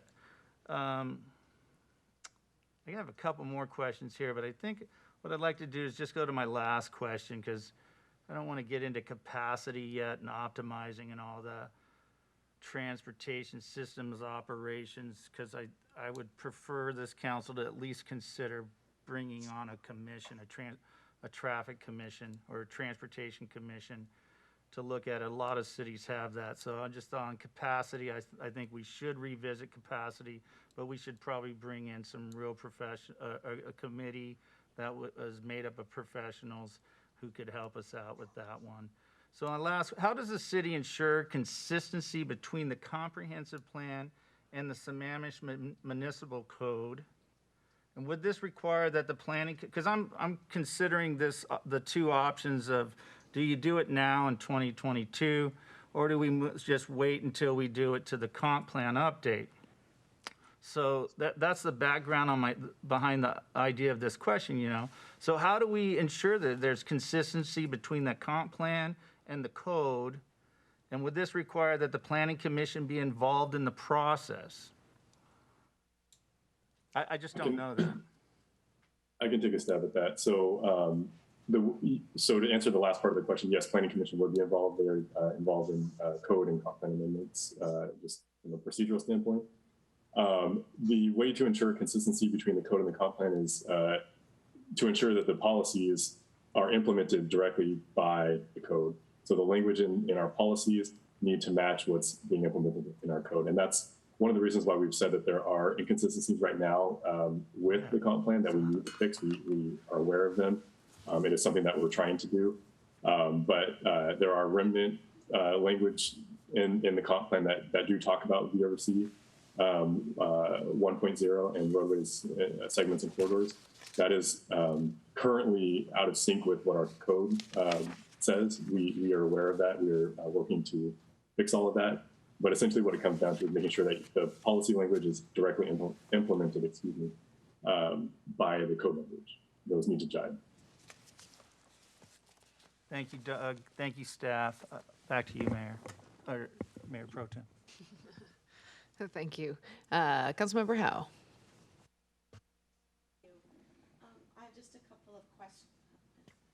I have a couple of questions. Good to see you. I have a couple of questions for you first. It has to do with the letter ranking for the timed intersections and so forth. Did I hear you right? Did you say that most cities can't afford really that they're operating at more of a D level? Did I hear that More right? of an E level, typically. More of an the E level. more urbanized, the closer to E, and ultimately, some cities also do what's called averaging. So their level of service standard, their average is D, but they do allow some intersections to balance out. Some are E or F, others are B or C. And what I think I remember from years ago, I think you'd actually said at one time that cities really just can't afford to have an A or a B or a C or a D level of service, that it is so expensive. Do you still believe that that's the case? Well, that is the policy decision. So that's why level of service is qualitative, and it's a value is for how much of the day do you want to tolerate an average of 55 seconds of delay or an average of 80 seconds of delay. When Bluma started, there was a clear message that the existing delay in 2019 was unacceptable. Whatever it was, when we calculated it, it's from C to E basically. But the council was responding, I believe, to a community saying, what we're feeling is not acceptable. We don't like this level of service. The prior council used the word driver experience. Driver experience was unacceptable. That is what level of service is. It's what you are experiencing. But yes, you have, as from a policy perspective, the Growth Management Act does not require D or E or anything else. It says you need to have a level of service standard, and that's a policy decision. And in your experience, have cities just in general always been able to build their capacity, their infrastructure up prior to new development coming in? No, and really that's why the Growth Management Act allows you 6 years. There's a 6-year lag built into the GMA, so it's pretty rare. They're honestly the lesser developed cities. There are some that will build infrastructure in advance. I have been involved in some projects where the road was built, for instance, often in an industrial area. You build the infrastructure first and hope for the development to come. Parts of Issaquah Highlands was like that. There was a very discrete transportation improvement plan where certain facilities had to be in place, and the development was phased to their completion, and they all got done in less than 20 years. There's a lot of infrastructure. If you look at a new interchange on I-90, all the way to the extension of that road through up to Issaquah Pine Lake. So some agencies are able to do it. Another Bothell, fairly small agency, is expanding 522 to meet their transportation level of service requirements. So it's more an issue of will. If an agency has the will to make improvements and they're supported by the public, they typically happen. But it's not just, expensive projects don't happen. No, very expensive projects get built when they're desired because they meet the need. I have a couple more questions. Thank you for that answer, by the way. And it has to do with, well, actually, in a way, just if we, can we drop the idea of A, B, C, or D and just give the times, the delay times? It doesn't have to be an A or B, C. That's a policy thing, isn't it?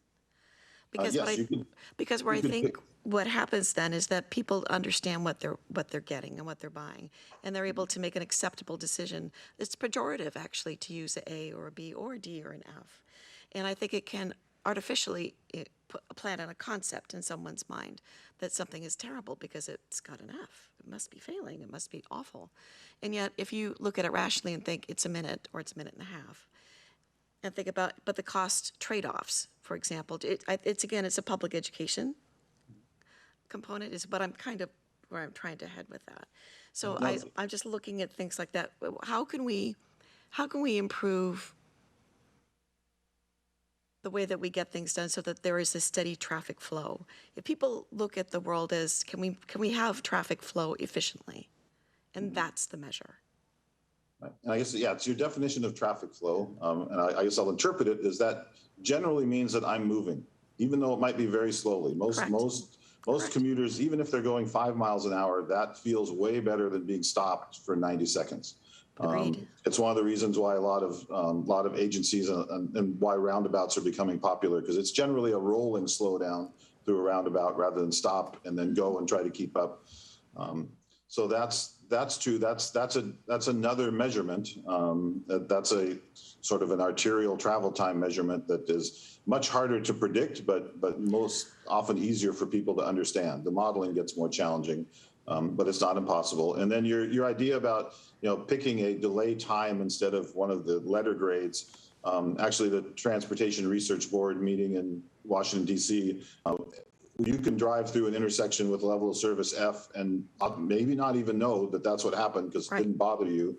But the same intersection that is LOSC in a rural community might feel like F to them because, well, the average delay is 5 seconds and now I'm hitting 20. This is unacceptable. So that, there's been discussion of removing those letter grades because they imply something much worse than what really is. When you say, it's even worse to say the intersection is F, therefore failing. No, the intersection is F. You can decide whether F is failing or not failing. And so that's why saying, yes, the intersection has 80 seconds of delay on average is pretty easy for people to understand. Yeah, thank you for that. That's very helpful. I would, to go back to school concurrency for just a moment, the school issue, I could hear the frustration in staff's voice that we've been talking to schools forever and getting nowhere. I get it. That makes perfect sense to me. I do think that if we could study the school, the mile radius around the school or the 2-mile radius around the school to determine what could we do as a city in partnership potentially with the district that would potentially be a capital improvement that would make a difference and help with this process. Having staff butt their heads against a brick wall repeatedly, that's not what we want to do. I know we don't want to curse you with that. That's certainly not our intent. But I do think a study seeing where we see opportunity, boy, I'd be very interested in that. And any school study really does need to look at the on-site operations, because it is, the problem occurs when the backup from the unload or loading zone extends into the public right-of-way. That is the interference. It's not that the street doesn't have capacity to feed the school, is the school can't circulate the traffic through it quickly enough. And honestly, school officials aren't good at figuring out how to do that. That's a sort of that's almost a miniature stadium operations. And there are people that are very good at figuring out how to get people in and out of vehicles very quickly. And it's a very different thing even than a bus. And so that's often the problem. So that you do need to collaborate with them. It may take some, and I know the staff already has, I think at Sunny Hills Elementary, they actually encouraged some modifications to the internal circulation to improve their loading. But certainly getting people to walk or use the bus is certainly helpful as well. But that is your choice. Either figure out something on their site to minimize their traffic from hitting the right of way, or you then end up solving the problem in your right of way. And I appreciate the fact that some of this is behavioral too. I mean, in terms of changing people's behavior. And usually there has to be a bit of a fundamental incentive that actually to change people's behavior. There have been different parking structures, for example, that are usually maxed out. But when they started to charge more for the parking, suddenly not maxed out. And it pushed people to transit. So sometimes there are ways to help guide or encourage certain behaviors that are beneficial to the city, and that's kind of where the transit study comes into play, where I can appreciate that we don't have a high usage of transit right now, and the interest isn't super high right now. But the study is the idea is to look ahead, because it's looking ahead and planning for the future, for the autonomous bus type of a concept. How screwed up are we to do something like that? We have a real problem with last mile, absolutely, with the way where people live, and it'll be a challenge. But I don't know that it'll stay this way forever. And again, this type of study could help us be a little predictive in what we might need to think about or expand our thinking for future. So that I think I can stop there. Oh, except honestly, I'm sorry. One more thing, and Councilmember Treen, when we were at the ETP meeting, I think that's kind of where you were headed.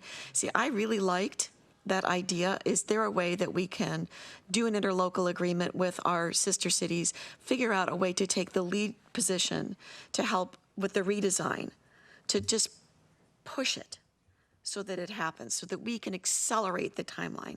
So I'm in agreement with you if that's where you were headed with your comment, and I believe you were. David Pyle. I'd like to add one thing, if I can, real quick, just to Councilmember Howe's comment about the school districts. Sorry if it felt like we were frustrated. We actually work really well with the schools. They have been great partners. So they are actually very willing participants in these meetings, and we do have really productive conversations. It's just there is an acknowledgement that it is a very complex problem. It's not as easy as just shifting a school's start and end time. So just wanted to make sure I said that for the record. That they are incredible partners, and they have been for years, and they participate wholeheartedly. So. Yeah. Great, thank you. Do you mind if I go to David Pyle? Yeah, okay. Thank you. I wanted to add in response to Councilmember Howe's comment about schools and traffic. One issue that we face as a city is that we have many roads to nowhere. Many of our roads dead end into cul-de-sacs and aren't connected. And a student might live, a quarter mile from a school, but yet the walking route would take them 3 miles to get there. And that's due to past layout of how the city was built. We did have this in another city where I worked, a similar scenario in a portion of the city, and the city went through a program of acquiring easements in order to connect from one cul-de-sac to another cul-de-sac and ultimately stitch together logical pathways for people to walk in the community and made it more bikeable and walkable. And they were able to cut down on the number of vehicles that were then having to use roads in specific intersections. If you think about it, if everyone is getting on the road at the same time, trying to take their kids to school, going through the same intersections, that's causing quite a bit of congestion in those intersections. Yet at the same time, their children can't walk to school because it's too far. They can't bike to school because it's too far. And some of the conditions that they might encounter along the way at some of those congested intersections are not really desirable to have children crossing the road or crossing on their bike. So, something like that is really important to look at. During the transportation master plan process that the city had started, there was a graphic that I felt was very compelling, and it was an X-ray of the city streets. And it showed the street network with streets that actually went somewhere. And it's a very compelling graphic, and I would suggest at some point we bring that back because I think it's very educational for us all to understand. One of the problems we have is we have lots of roads to nowhere. Thank you. All right, thank you so much. And it looks like Jeff is back, so thank you. Councilmember Lamb. So going back to schools again, have we worked with the residents? I mean, we've been working with the schools. What about the residents? I just think that if we've been working on this problem for so long, that every possible, solution should be considered.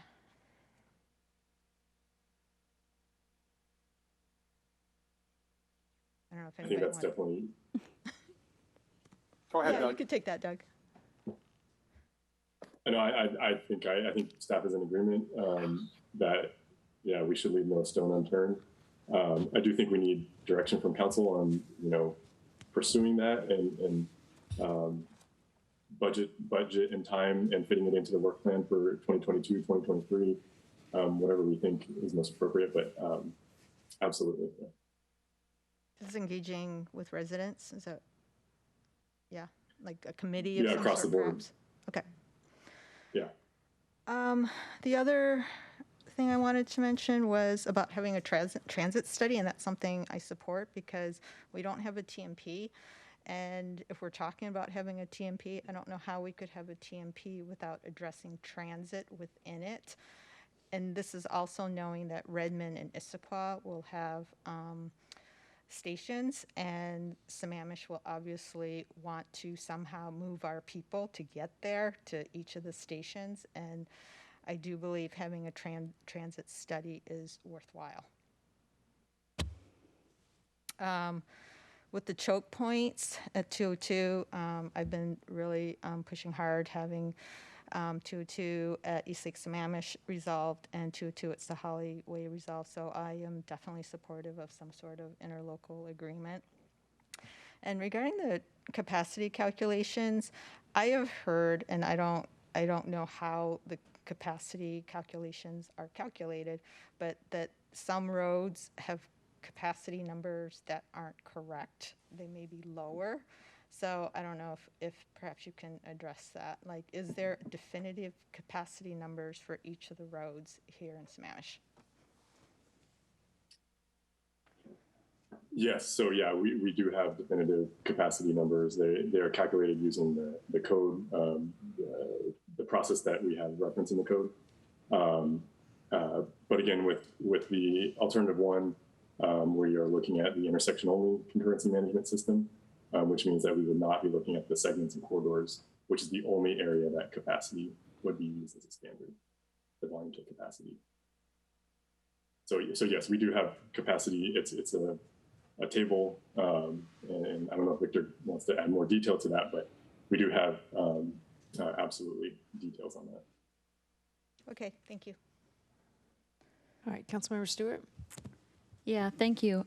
Obviously, the schools are incredibly complex, and I think Councilmember Howell really started to touch on an important point, which is we need to talk about things in numbers and get real specific. So talking about delays in terms of seconds instead of grades, right? I mean, you're talking about people in Sammamish. D's are not okay, right? I mean, so I love the idea of talking about delays in terms of seconds. I also think it's important when we think about schools is to talk about how long do those delays exist. Because while I do agree that school drop-offs and pickups do create backups, for exactly how long? I will tell you that I am often at Eastlake High School in the mornings, and again, anecdotal, but those backups don't last for 45 minutes. They don't even last for half an hour. I'd be shocked if they last for more than 20 minutes because everybody shows up kind of at the last minute, right? So I think that getting that data and being really specific about it so that we can make good policy decisions to say, how much would it cost to fix this particular backup at a particular school? And is that worth it, right? Being able to present that to the community to say, is it worth spending X millions of dollars to, take an 85-second delay away that only occurs for 20 minutes in the mornings and only during the school year? So I think getting that data would be really important. Even that being said, though, I do think looking at some site-specific measures, I think that, the redesign of Pine Lake Middle School, you guys did a great job. I'm assuming we worked with the school to redesign that. I know Eastlake High School just had some work done, but I also know that there's a real problem with backups being caused because the way it's designed, if the students who park in the parking lot have to cross all of the lanes of traffic for the people dropping off, and that creates a lot of backups and delays. So there might be some pedestrian management that we could do with Eastlake on their property, which would really reduce some of the delays. I know there have been concerns about safety, and so the school resource officer will often park his truck with the lights on and block an entire lane, and that really backs up the drop-off lanes. So there's probably some things like that we could do that I think could make significant progress, and I'm assuming other schools have some things like that. So I think in those particular cases where we might be able to help them, I think Victor brought it up, right? Schools have to keep our kids safe. They have to teach our kids. They have to make sure our kids aren't misbehaving. They do sports and after-school activities. Traffic management may not be one of the things they do well, and that's okay. We can help them with that, right? So that would be one. The safe routes to school, and David Pyle, thank you for bringing that up. I think that Councilmember Moran talked about, put the little compass on the school and mark the mile radius, and let's really focus on how we can make those areas more walkable and bikeable. And then finally, for the school pool stuff, I know that's been around for a while. I can tell you as a parent in the school district, other than at council meetings, I have never, ever seen information on the school pool info. So there may be ways we can try to find to, get that information out to parents more readily and see if that works. And then also things like incentives, and also working with some of the high schools to, what if we reduce the number of parking permits?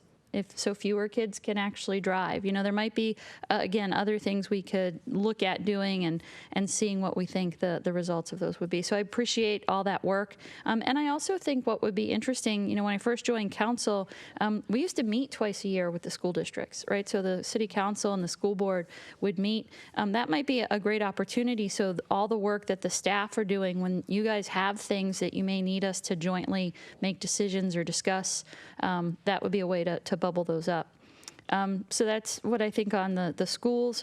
I would absolutely support directing, the city manager to begin work on ILAs for those choke points, especially with the Mary Moore light rail coming online. So that 202 corridor to me seems like something that's going to be important to Sound Transit and King County Metro for moving people to the light rail. It's going to obviously be important to us. It's going to be important to Redmond. So looking at that across all of those agencies and jurisdictions, I think is really critical. And Victor, to your point about the efficiency, if I recall some of your comments in the past about the efficiency of that intersection at Sahali and 202, we might be able to solve some of the revenue issues as well if we just put the police officers there and get all the people with their distracted distracted driving, because one of the biggest challenges with that intersection is people stop at the intersection and they break out their phones, and then when the light turns green, the cars are like, it seems like they're like a mile apart because people are too busy. I don't know, they're doing Wordle in the morning or what, but they're very distracted. So I think improving the flow of traffic there would be really great. Moving on, Doug, I thought I heard you say that all of the 2022 comp plan docket items were related to alternative 4. And then you talked about there still being some inconsistencies. Could you just give me an example? Because I know you're asking for direction from us as to whether we need to fix those this year or if they can wait till 2024. And I'm just not sure I understand what kind of inconsistencies we might be talking about there. Sure, yeah. So the 2022 docket actually has just one item, and that one item is the Wilmette EIS implementation through comp plan amendments. An example of some inconsistencies that we have are in our capital facilities plan, we have language in there that actually talks about a VOC standard of 1.0, so the one that dates back to 2014. And so those are just things that, for some context, at the time that these comp plan changes were taking place, it was breakneck speed. It was a lot of pressure to get some things moving. So some things got missed, and that's unfortunate. But we are aware of them. We want to fix them. We have a plan to fix them. But it is something that, in terms of timing, going through a comp plan amendment, it takes a ton of process. Mm-hmm. And so we don't want to duplicate a process for a marginal benefit. We want to make sure that it's going to be effective. And then, like we mentioned earlier in the presentation, for the 2024 growth numbers, we're going to have to redo all that anyway, or a lot of that anyway. So, some of the analysis that's done in 2024 is more holistically focused. And so if we do a quick amendment in 2022, you burn a lot of staff time doing something that might have relatively minor benefit. And again, another comment that we made was, in terms of scoping for the 2024 periodic update, you do that work pretty, a couple years in advance of the actual due date. So we call it the 2024 comp plan update. We're going to be starting this, in earnest. You've made your case, Doug. I'm all in on wait till 2024. Totally. No, thank you for that. That was very helpful. And yes, very convincing. I would also concur that we need a transit study. But Victor, could you clarify? So currently our traffic demand model, if I understand it correctly, it only accounts for the only way we can model, like if we wanted to bring on, shuttles to shuttle people from various locations to the Marymore light rail stop, which might be a really great idea, right? To reduce a bunch of car trips and prevent people, because there may not be enough parking at Marymore either, right? So if we wanted to model that, the only way to model that in the current traffic demand model, if I understand it, would be that we would estimate the number of cars that would just take off the road, and that would be the only way that we would model that. Is that correct? And as a follow-on to that, is there a better way? Should we consider, potentially updating that traffic demand model to better model transit options?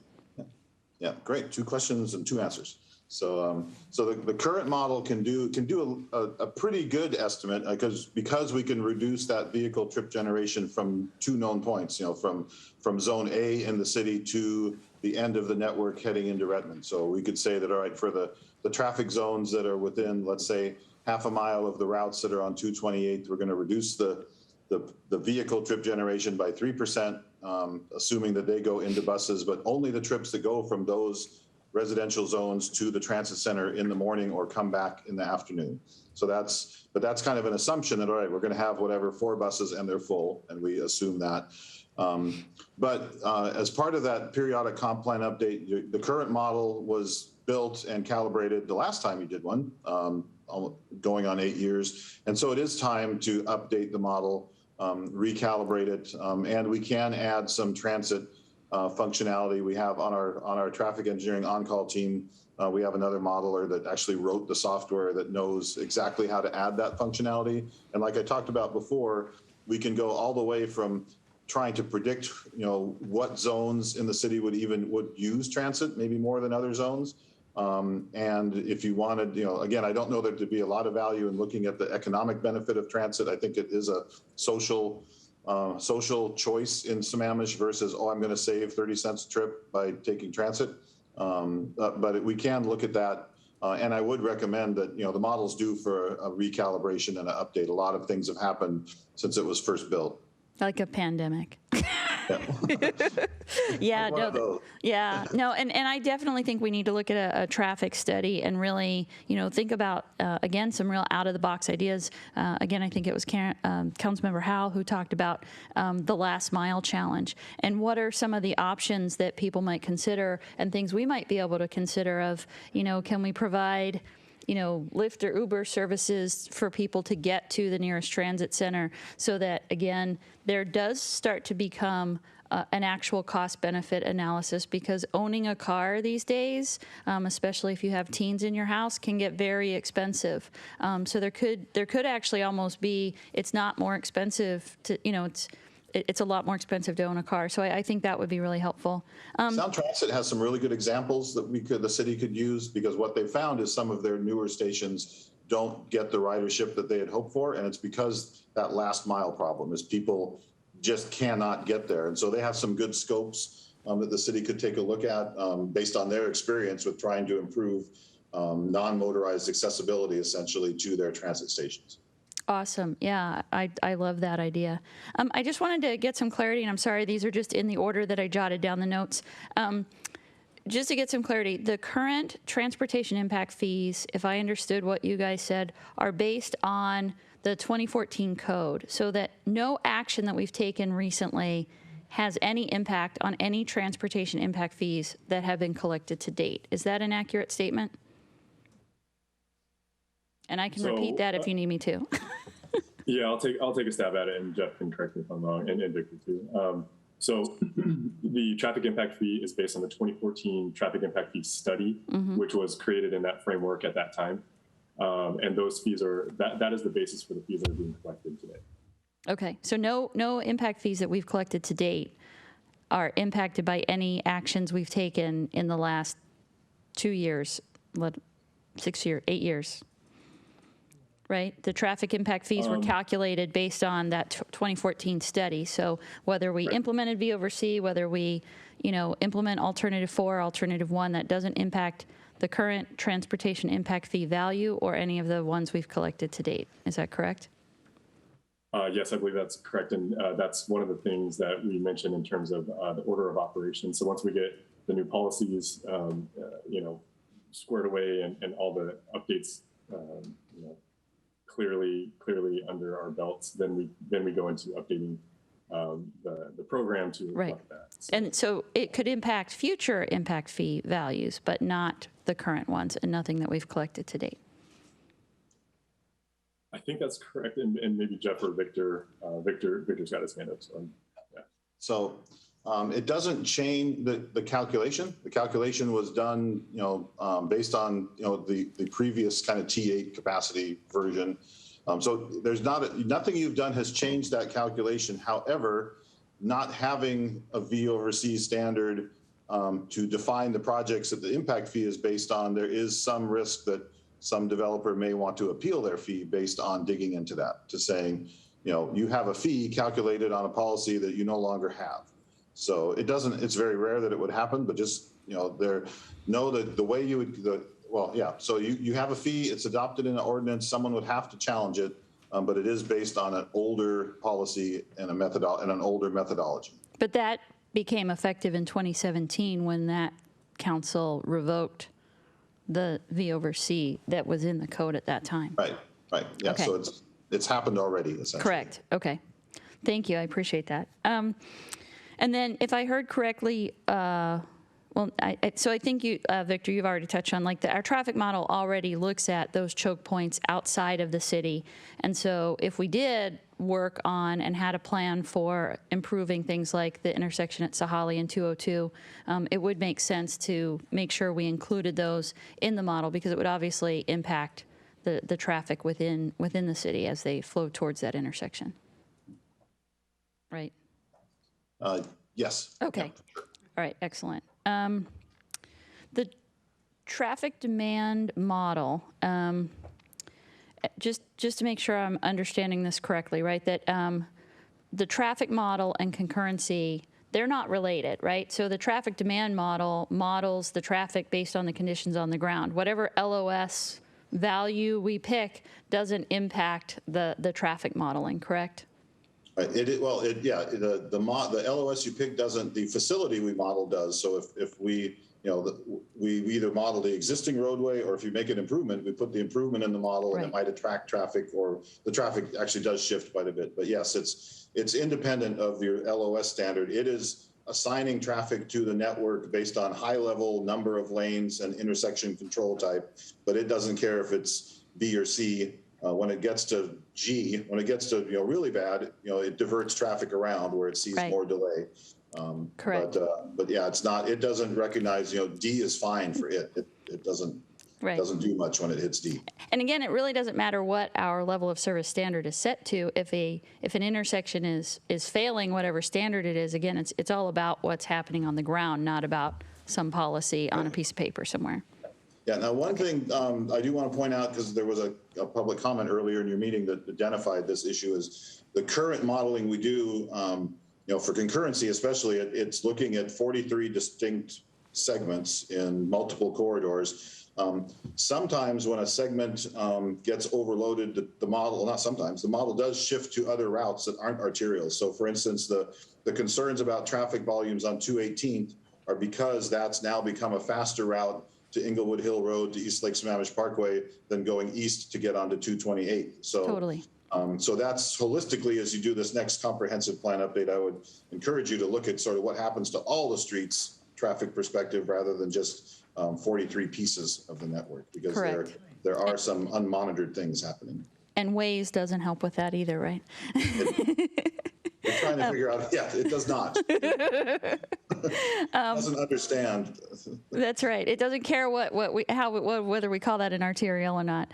Okay. And again, just to clarify, East Lake Sammamish Parkway has always had concurrency measures, right? There just are some sections of the road where there aren't frequent intersections. So we have intersection level of service. We have no roads in our city that are exempt from concurrency. They all have intersection level of service concurrency measures on them.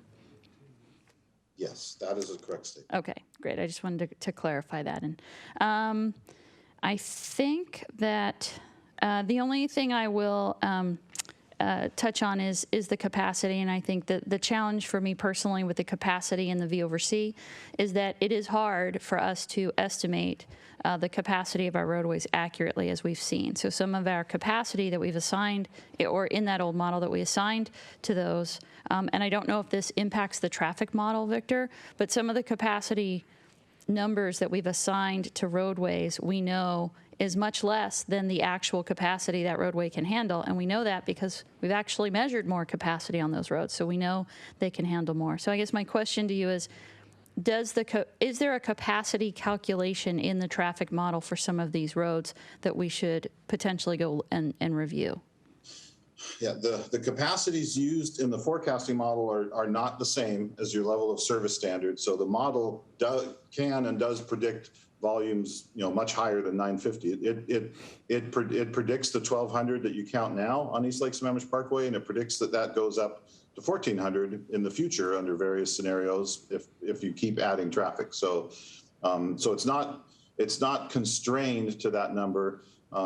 That capacity numbers, it's kind of fascinating. And there was an earlier question about whether it's this. Yeah, it is the same number for all arterials. So it's interesting that it seems to work really well on 228. The V over Cs are right about where you'd expect them to be on a busy 5-lane road. But I appreciate the concern about counting more cars than the capacity number says, because that capacity, the way you use it for level of service is the number of cars you would like to have in that lane, particularly like on East Lake Sammamish Parkway, for example, so it's possible to make a left turn out of your driveway. Because yes, the roadway can handle 1,200 cars an hour, but the level of service for a left turn out of a residential driveway at 1,200 an hour is about F+. You are waiting a long time. So, or we can make them make a right and go up to a roundabout, and then we don't do left turns, and that's safer anyway. Yes, so that is true. Okay, all right. I think those were all my questions. Thank you so much for indulging me on all those. All right, Councilmember Moran.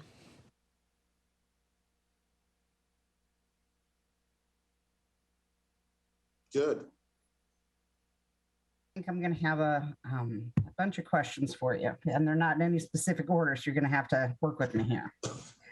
I'm going to go backwards here because you're, so you say that East Lake Sammamish Parkway and 244th are measured. How are they measured? Well, right now, only the intersections on them, because you have, the V over C was repealed. So what happens between the intersections is not measured. What happens at intersections, key intersections is. So from Inglewood north to the city line is not measured. Not currently, correct. And would you agree that that's probably the heaviest traveled area on that road? Yes. Okay. 244th, then it wouldn't be measured from 8th Street, that roundabout, to, well, where it stops before 202, so to the top of that hill.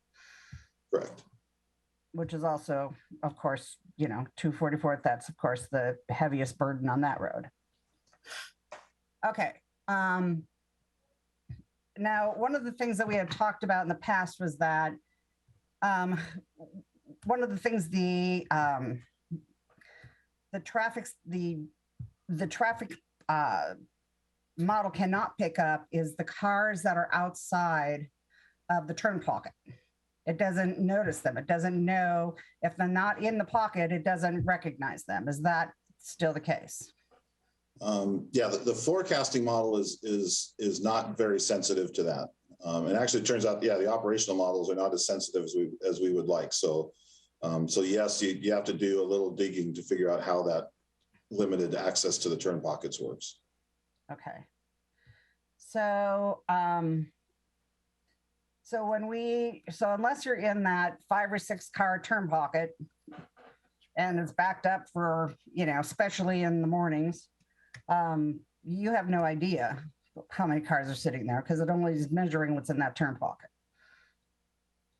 It's doing it's calculating a longer queue than just the turn pocket, but not, again, the forecasting model is not terribly sensitive to it. It's pushing those cars through over an hour, not it's not a 15-minute operational analysis where we see the bigger issues. Okay, so going to one of the reasons that we hit the V over C was because of the fact that we had roads like East Lake Sammamish Parkway, the busiest part of it, and 244th, and we had turn pockets that were not getting measured. So I'm just throwing this out there for future discussion, was that, for a transition wouldn't have been an easier transition to just change that ratio versus completely changing the format? Yeah, you can either way.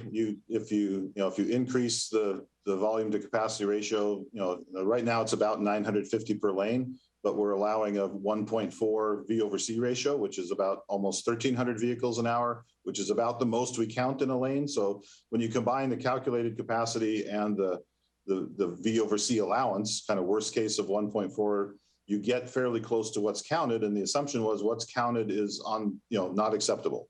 That those volumes at the north end of the Parkway and Sahalli Way are at the verge of what's not acceptable. Okay. But yes, you could raise the C, to what you counted 1,200. But does that mean if that's on the edge of acceptable, then I wouldn't have a 1.4 multiplier. I'd say, well, then the V over C ratio is 1, and 1,250 is it. That is, we counted that. That's the capacity. Because the question is, do you want more?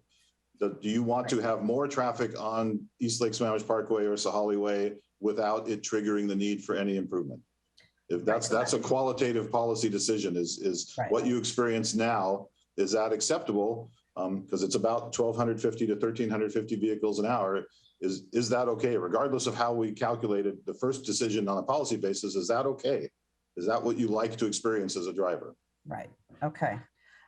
Okay. Then working with the schools, and this is one of the things, and this worked well over in Kirkland, was one of the schools that I worked at, and this was at an elementary school, but they did just a 5-minute early release for those who are going to be for carpools or on bikes.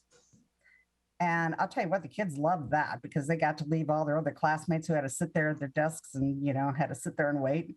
And, that was just, they were out of there. And so, suggesting that to especially elementary school where they've got they employ people that have to work the routes on the way home. That might be something they'd be willing to look at, but it's really tough, especially at elementary school, because, nobody wants little Johnny to have to walk in the rain. And so that's where you end up with all the cars driving everybody to school. And so there's that one. And then it reminds me something that Councilmember Stewart said when I remember when my kids were in high school. This was at the end when they were still doing the permits where seniors could drive and juniors could if they had a worker's permit. And so, they might want to go back to looking at ways to somehow limit, the number of kids that are driving. Okay, so one of the other things that I had written down here was looking at policies, because I've noticed that, and Victor, you can help me out on the wording on this, is we had talked about policies that exempt, that gave an exemption for periods of time. And remember, we had talked about a period of time from like 8 to 9 a.m. or whatever it was for school. I mean, we had, and so that might be something else to think about is for, school times and AM, PMs. At that time, it was peak time for traffic, but you could still do that for a school time if that's truly where the problem is. I mean, I'm seeing from driving to work, I'm seeing where it's starting to, I'm seeing it, it come back to life on regular peak time for driving for transportation hours. But I can see where the school times, that's always going to be the same, where you might want to come up with a policy for around the schools where it is, an AM, PM school peak time and, have that as a policy that, that it's exempt. Those times are exempt for during that peak time. Yeah. Technically, GMA doesn't like you to exempt anything, but you can. You wouldn't say exempt. You would. Yes, you can establish your standard to not create a problem. So, that's not uncommon. It's not. You could have you could have actually zones around schools that have a slightly different level of service than zones in commercial areas. Even right now, your level of service standard for minor arterials is higher. It's C actually, and principal arterials are D. So, in an effort to kind of have minor arterials that are more likely to have residential traffic, bicyclists and pedestrians along them to feel, safer and not have as many cars on them, you keep the standard lower at the, or not lower, higher, tighter. So you can have zone-based level of service standards. Rather than exempt, you would just say that, the allowable seconds of delay, during 7:15 to 7:35 is 120 seconds, but it's 80 seconds the rest of the day. It gets into modeling a lot of different scenarios, so it's better to just shift to the time of day you're most interested in that avoids that peak that you are concerned about. So you might say and then the council's had discussions about, well, what is the AM peak hour? Because the last version we looked at the most conservative one, so we could look at the easiest one to achieve. Maybe because that peak hour is from roughly 7:30 to 9:30. There's 2 hours, there's a peak period, and we could pick any hour in there you want for your level of service standard. Right. That's a policy decision that's up to you. That way you wouldn't have to worry about, stating whether you're failing or you're doing anything else. You would just have that be kind of your, your hour that's your, this is our, It'll tend to capture really big problems and, and like I said, the timing is, we could look at, right now we are looking at the peak 15 minutes and, we could look at the average hour instead of the peak 15 minutes. That would smooth things out quite a bit. Now, in the past, certain residents have said, you're hiding the problem when you do that. So you want to be very clear in your policy that, this is why we're doing that, we, for instance, you're concerned about spending a lot of money for 15 minutes. What's the 1 hour solution? What makes this intersection work about right for an hour instead of about right or how we want it even in the worst 15 minutes? Okay, and then the last question I had was currently, and I think I have this written down. I got to go through all my notes here. We're at a 1.0 in the city. Is that correct? Oh, it's currently is tough. Currently, you're at nothing. You do not have a V over C standard today. Right. Last year, the one that you repealed that was found invalid was a 1.4 for segments, and then you aggregated the segments, and it was a 1.1 for the corridor. So you might have, 4 segments, and one of them was 0.8, and one was 1.3, and one was 1, and it averaged out to 1.1, and that would pass. So that was the standard that the Growth Management Hearings Board forced you to repeal.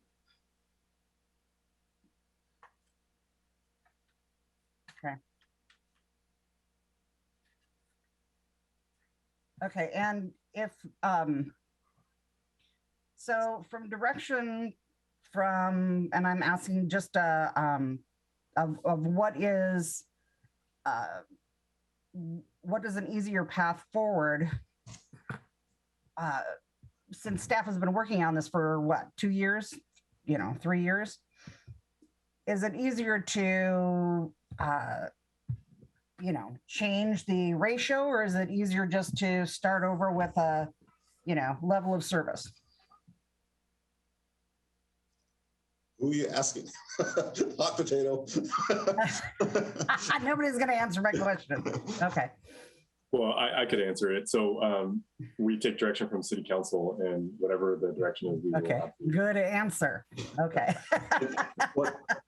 As you're approaching a periodic update, I think one of the challenges is we keep picking numbers, and then we calculate and we give you the project list that number represents, and that there's always problems with the list. Right. And so it may be a different approach, is kind of in the vein of a TMP, but really a very long range one.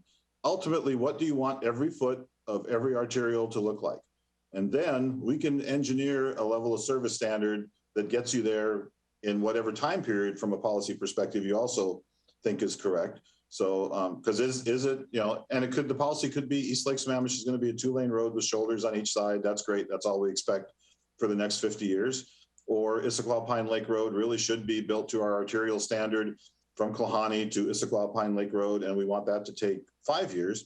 It's much easier to sort of craft the level of service standard to the outcome you're desiring, rather than to argue about 1.3 or 1.4, and then we spend all this time to make you a project list. Oh, that was the wrong list. So that, again, I think it's way too much to do in a short period of time, but it's soon enough to think that if you want to go in some other direction for your periodic update.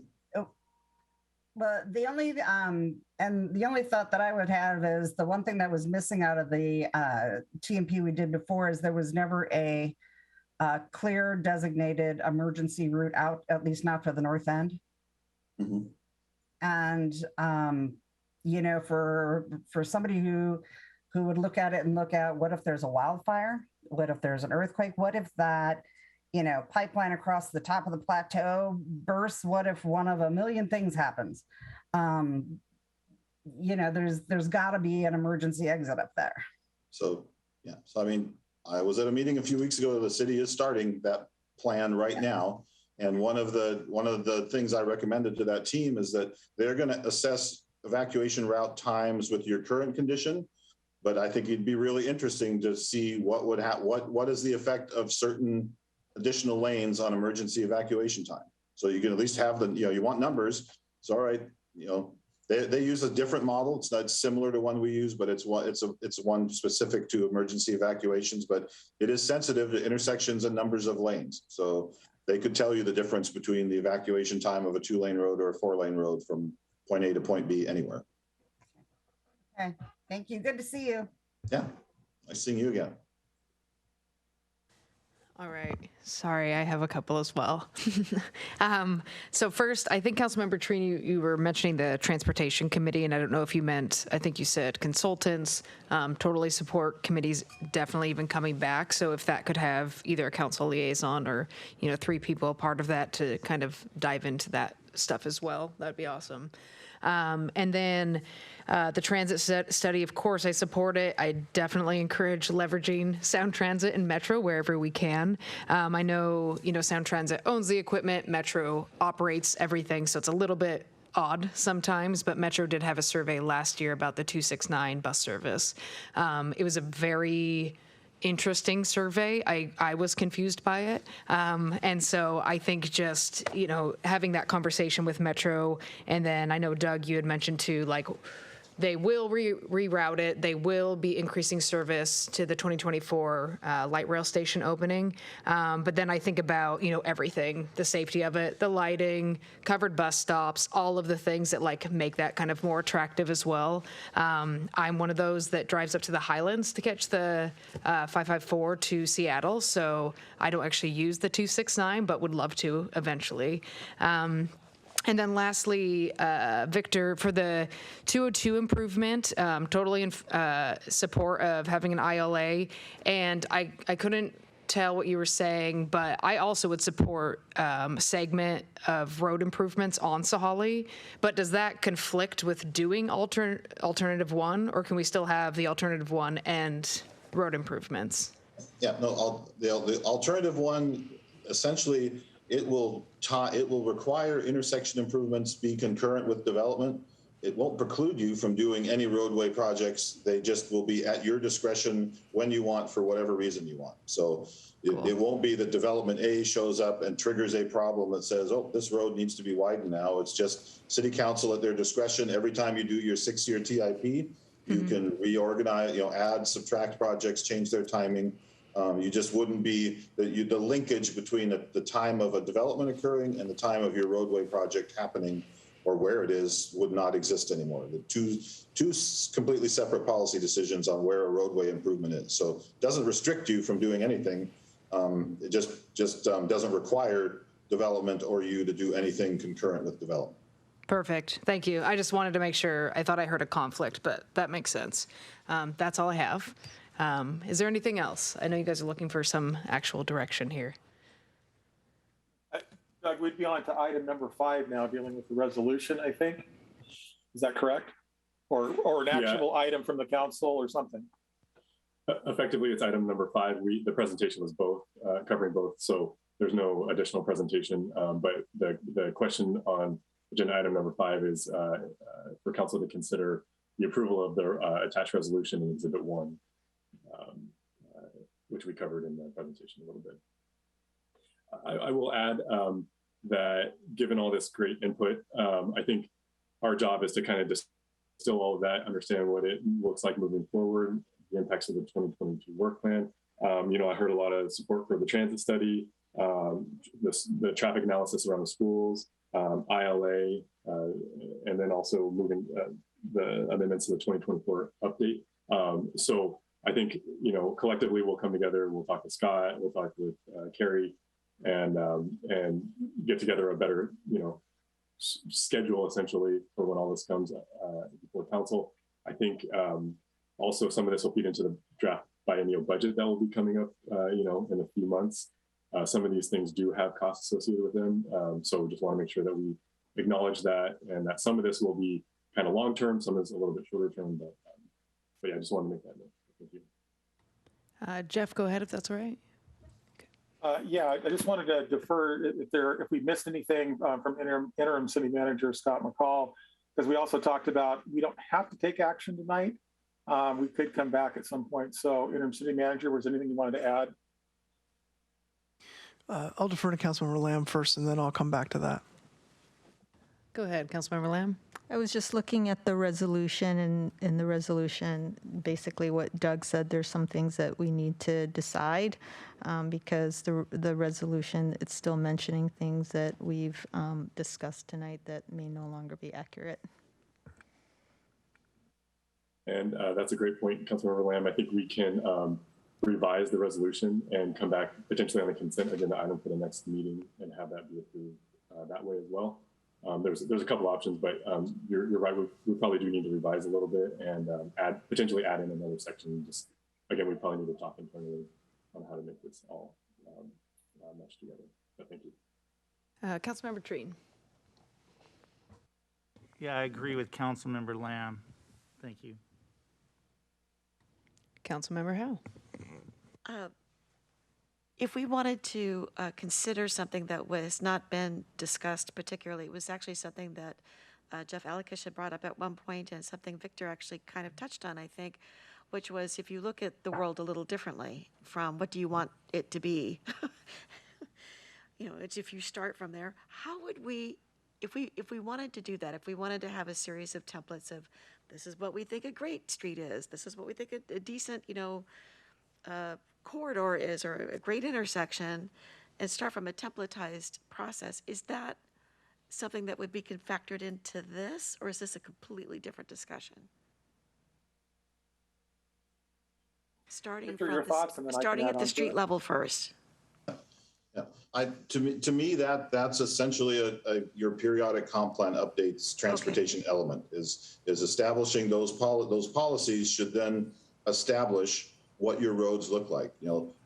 For instance, a policy that says, every, you should be able to penetrate every neighborhood within a mile of a principal arterial with non-motorized facilities, which then gets you transit service, makes it possible to walk places. A policy that, any public right-of-way that's not currently connected ought to be to get to the dead end barrier problem where people have to walk 3 miles or drive 3 miles to go half a mile or walk 3 miles to walk half a mile. So I think it's a logical part to relook at your transportation policies in this next update to prioritize, do we want, because we talk a lot about road widening, but I think we talked about last time, more than half the widening of arterial improvement is the non-motorized stuff and landscaping. That's on each side, that's as much width as a lane. So the cost really isn't your lanes, it's the other stuff. So how important is the other stuff, and is it more important than lanes? That's policy type stuff for a transportation element, to really look at, again, the outcomes, set policies that, set goals. What is our goal? Our goal is you can walk from here to there, from any restaurant, you should be able to walk 2 miles on a sidewalk to any restaurant in town. That could be, a way to start establishing a transportation network. But it's a lot of work and should be wrapped into whatever environmental process goes along with the comp plan update, so we aren't doing it independently and then having to do another environmental thing by itself that is grossly inefficient. So you're kind of looking at the perfect time to do it is reestablishing those transportation goals and policies, and then kind of level of service is that third step. All right, what level of service gets us to those goals? Okay, that's what I wanted to know. Thank you. All right, City Manager. Thank you. And Jeff, if I'm stealing your thunder, please wave your hands. So, Council, I think this is to reiterate some of the conversations I've had with you privately over the last couple of days, which is there's a lot to unpack here. And I think if I could relay the message that from the staff perspective, we certainly understand the broad policy direction to pivot. I think what you are hearing from Victor and Doug and the rest of the team is that there's a lot of components to this that we feel you might want to have further conversation on. I think the conversation tonight reflects that. And so I think to Doug's point, we've taken the majority of what we've heard so far, and for the team to go back and come back to you and say, here's how we might see it laying out, here's where the decision points would be, and to allow you those opportunities when we get there. Councilmember Howe, for instance, to have that conversation like Victor was laying out, how do we get to that point and how do you want to stack it, your decisions? I think those are all pieces that we don't need to decide tonight. If I were to lay a piece out there, and if we want to amend the resolution, I think we can do it one of two ways. You could propose something tonight, and we could bring it back next week on consent if there's clear direction, or we could potentially bring it back for a follow-up discussion on language of a resolution and then wrap it up at the July 5th meeting on consent. So again, from a policy perspective, I think we clearly know what council would like, and then really right now it's just the when do we address it and in what order. Councilmember Stewart? Yeah, just from a resolution perspective, I guess, I mean, I think that the only thing we need to decide on in this particular resolution, and maybe I'm completely missing something and I apologize, is whether or not we want to direct do we do 2022 docket amendments, or do we defer that to the 2024 comp plan update? Is there anything else that we need to amend in this particular resolution? And if that's the only thing, do we just want to vote on that tonight and get that part done? Because those other things, I think, like you said, Mr. City Manager, those are going to be ongoing discussions for a while. Those aren't really going to be reflected, I don't think, in any version of a resolution, in this particular resolution anyway. Am I missing something?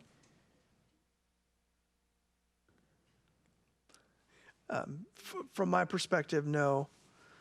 Doug, Jeff, or the team, or does that reflect your all understanding as well? If, in essence, if we pivoted to the 2024 comp plan process instead of the 2022 docketing process? Yeah. Oh, Jeff, go ahead. No, go ahead, Doug. Go ahead. I think that is definitely a sensible approach. The resolution as it's written currently in the Exhibit 1 in the agenda bill does not reflect that. We can update that. I think it's essentially as simple as adding a new section, section 3 to the resolution talking about that, because David Pyle might want to chime in here too, but we do want to make sure we acknowledge the docket for 2022 and just make sure that we do correct that as well, even if we don't implement that actual timeline. So we can maybe create it, and of course we'll get legal review on this, but create it such that we have the resolution that does supersede that docket. We then have the second section that was talked about before, and then add potentially a third section that does talk about the timing of the implementation of that. So that could be one solution, just throwing it out there. Yeah, Jeff, go ahead. And when we do that, we do want to, when we come back, we want to also clearly map out to the best of our ability kind of the strategy and the interlinkages of things going forward, so that we're not missing something, so that we're all on the same page in terms of timing and sequence. Because they're, again, as Doug's analogy of the spider web, we're stretching and pulling it, and we want to be sure all the pieces move together correctly. So we would want to articulate that, and we need a little bit of bandwidth to write that up, and so forth. So I just wanted to add that to the mix. So I'm sorry, I'm going to go back to my trying to be super simple question. So I appreciate all of that, and I definitely think there's more there, but I'm not sure that all of that is going to end up in this particular resolution. So again, I'm trying to just say, can we wrap this resolution up tonight and then still bring that other stuff back? Or did I hear you say, no, we still need to go back and do something else to the resolution? My understanding, Councilmember, is that we would still need to go back, do a little bit of revision on the resolution, only for the piece that Doug talked about. Is we now have to amend or direct amending the docket for 2022, because right now there is a piece on the docket related to this, and we would be saying don't do that piece as well. Because isn't that here on section 2 already? And again, maybe I'm being dull, but it says already superseding resolution 2021-927 and setting the docket amendments. So we would amend it to be alternative 1. Sorry, Doug. I'm sorry if I'm being thick, but go for it, Doug. Okay, thanks. No, not at all. It is confusing. I think my point was simply that we need to add in to balance out the section 1, we need to add in the timeline about wrapping it into the 2024 comp plan update. That's the piece that's missing, because if you left it as just section 1 and section 2, the impression would be for the reader that you were doing those amendments under the 2022 docket is the way that it's structured right now, I believe. So I think it would be a little bit more clear if we took another stab at some additional. David? If I may, Mayor and Council, I think what I'd like to suggest is, I think we've gotten pretty clear policy direction from you regarding the resolution, and I think we can probably just take it back, clean it up, and if you all are acceptable, put it on consent for next meeting as a path forward, so that we don't belabor this point more than it needs to be, but still catch your direction and be able to move forward with that, if that works for council.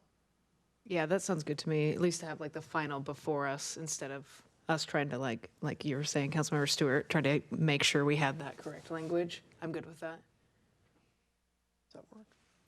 Do we need a motion for that? Or are we all good? No, I just want to make sure for the record that we have support of a majority of the council members. I see a lot of head nods. Is Councilmember Moran on there? Yeah. I'll just Are you do this and supportive hope of she that? does it. Okay. Yeah. There, yeah. She did it. Okay. Yeah, I think that's it then on that. Yeah, I don't think you need to do anything more because you're not taking action at the moment, so. Great. Is anyone amenable to a break? Yes, more head nods. 9:18.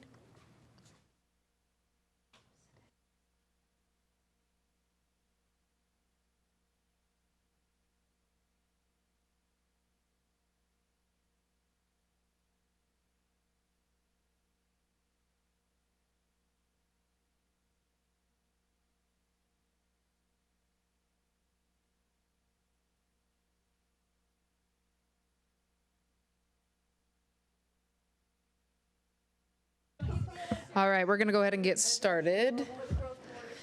So the next item on the agenda is revising the rules of procedure for the city council. I believe this is going to our city attorney. Yes, thank you, Mayor Pro Tem. Cool. So good evening, council and everyone. My name is Carrie Sand. I'm your interim city attorney. And on your agenda tonight is a resolution that is really just a follow-up to the prior housekeeping resolution that you approved. And this one in particular would add a rule regarding a virtual background that might be highly disruptive to or highly offensive to a reasonable person. And it would also mirror another one of your rules that would allow the video feed to be cut for a disruptive remote participant, which you have a similar rule for a disruptive in-person participant. So it's a really straightforward housekeeping amendment. And if you want to look in your packet, I believe it's on page 14 of the printed rules of procedure, page 15 of the PDF version on the link. I'm happy to answer any questions.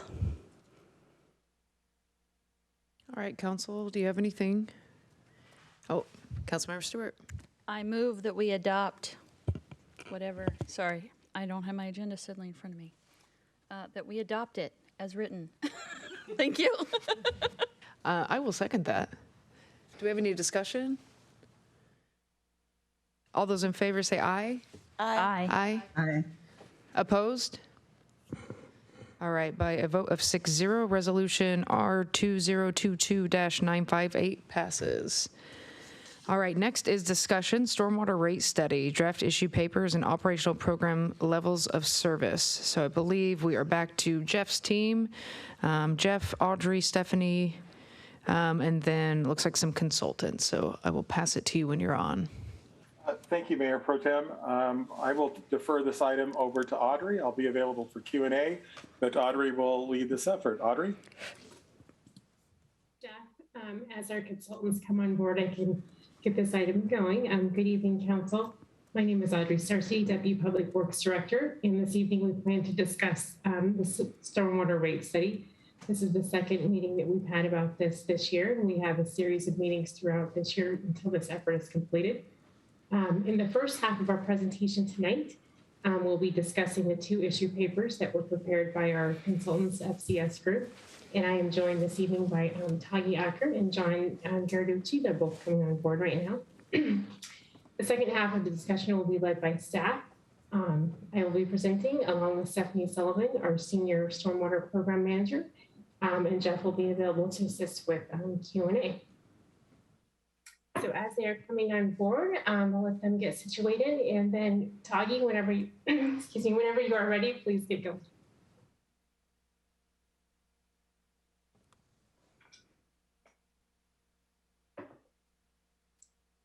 Okay, There we go.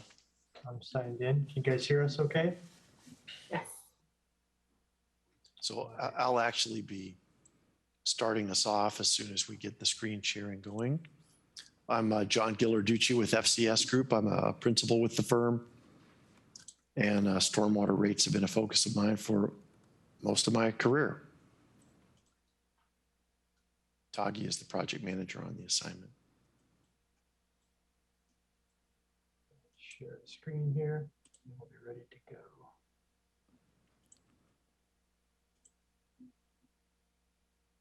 Does that come through okay? Looks good.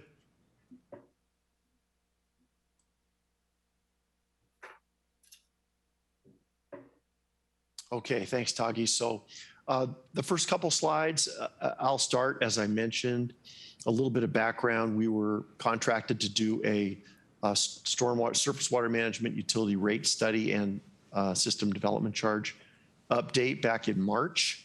You see the main tasks in our scope there in the icons at the bottom of this slide. We've completed the project kickoff. We have completed 2 issue papers. We're working on a third. We will present the first 2 of those policy papers as part of that policy framework task tonight. We are in the process of updating the system development charge, the storm and surface water system development charge. And we are also developing an updated financial plan and rate forecast. This is the first of the council meetings that we will be talking with you, and then we will cap off the study with a report. That's the documentation task. So the issue paper topics that we'll talk about tonight. The first one is on fiscal policies. What are good financial, sound financial policies to help ensure the ongoing fiscal health of the surface water utility? When we did a similar study about 5 years ago, the council reviewed proposed fiscal policies at that time. So there have been policies in place. We'll review those and suggest updates to those. The second issue paper is on rate credits. So the city currently provides credits for, in certain circumstances, against the surface water rate. We'll review what those credits are and talk about proposed approaches going forward.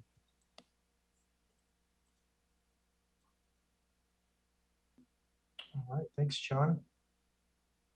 So as was just mentioned, we'll be talking about a few fiscal policies here tonight. The first of which is the operating reserve. And the main purpose of this reserve is to have some money set aside in your operating account to handle the fluctuations in the revenues and expenditures. In the staff report, it was noted that a couple of times per year, revenues come into the fund through property tax statement payments. Meanwhile, every month and quite a few weeks, you have to pay your staff salaries and benefits, supplies and materials, capital projects as those come up. So having a policy in place to handle those gaps is what this reserve is trying to do. So consistent with that 2017 rate study, we're continuing to recommend a target of 120 days of operating and maintenance expenditures, excluding those internal transfers. So based on this year's adopted budget of about $6 million, that 120-day reserve would be about $2 million. And any questions on that one before we move on to the capital reserve? We've got a summary slide at the end of this section, so we can answer any questions now, or we can regroup at the end of the fiscal policies section. Hearing none. Yeah, I don't see any. On to the capital reserve. Similar to the operating reserve, this is essentially a one-time type of obligation. Once these reserves are funded, there's no need to continue to fund these year after year unless there is some type of drawdown, in which case you might want to have some type of plan to replenish these reserves. But This one in particular is set aside money so that if there's any emergency repairs, unanticipated capital projects that might come up, or sometimes there's even local grant matching requirements. So having some money set aside to take advantage of those types of opportunities can be a use of a capital reserve as well. So again, consistent with that last rate study that we worked on, we're continuing to recommend a reserve of anywhere between 1% to 2% of the original cost of fixed assets. So based on your current fixed asset inventory, that totals about $104 million. So a 1% to 2% target would be about $1 to $2 million. Any questions on that reserve? Okay, seeing none, I'll move on to a different type of fiscal policy. We're calling this a rate-funded system reinvestment. So unlike the operating and capital reserves, this is an annual financial obligation. Essentially, this is set aside from annual rate revenues so that the stormwater and surface water utility can cash fund capital projects on an annual basis. So consistent with that last rate study again, we're recommending that the SWIM utility fund at least 100% of annual depreciation expense. So again, based on that current fixed asset inventory, annual depreciation is about $1.8 million. So along with this annual cash resource, other funding elements for capital projects would include system development charges, grants, perhaps borrowing state loans or revenue bonds, and even using some reserves that have accumulated over past years. Any questions on this policy? Okay, seeing none. The last fiscal policy before we summarize on the next slide is debt service coverage. Currently, the SWIM utility does not have any debt outstanding, but if the utility were to issue debt to fund part of the CIP, we would recommend a target of about 1.5 to 2.0, which is more conservative than the typical legal minimum, which is 1.25. So looking at that graphic there towards the bottom of your screen, you can see an example where if you have total revenue, after paying your operating and maintenance expenses, net revenue there, that top block, would have to be sufficient to pay for your annual debt service, principal and interest, plus a buffer. So all we're trying to do here with this fiscal policy is recommend a more conservative planning target that would exceed any legal minimums if the city were to issue revenue bond debt to fund part of your SWIM utility CIP. Again, not applicable at this time, but depending on the level of the CIP that will need to be funded as a part of the rate forecast, debt may come into play in some of the scenarios. And so I just wanted to introduce that here tonight. Any questions on that one? Okay, seeing none, I'll move on to a summary of recommendations before handing it off to John for the rate credits discussion. So again, we talked about the operating and capital reserves. Again, those are one-time requirements. The operating reserve, based on that 120 days, would be about $2 million. As of the end of 2021, the operating fund had about $5.7 million. So the SWIM utility is certainly meeting that minimum target. The capital reserve, again, based on that 1% to 2% of the original cost of fixed assets, would be anywhere between $1 to $2 million. At the end of 2021, the capital fund had about $4.4 million in reserve. So again, certainly meeting that minimum target as well. Then system reinvestment funding. This is an annual ongoing rate obligation, and that would be about $1.8 million as a minimum, and that might go up depending on the cash versus debt funding strategy that might be introduced in some or one of the scenarios that we will come back with later this year. And again, lastly, debt service coverage. We just recommend that the internal planning target be more conservative than the legal minimum in case there are any issues with lower revenues than expected or larger expenses than expected, there's a greater buffer above what that minimum might be. Okay, so before I hand it off to John for rate credits, I wanted to open it up for any questions that might be there for fiscal policies.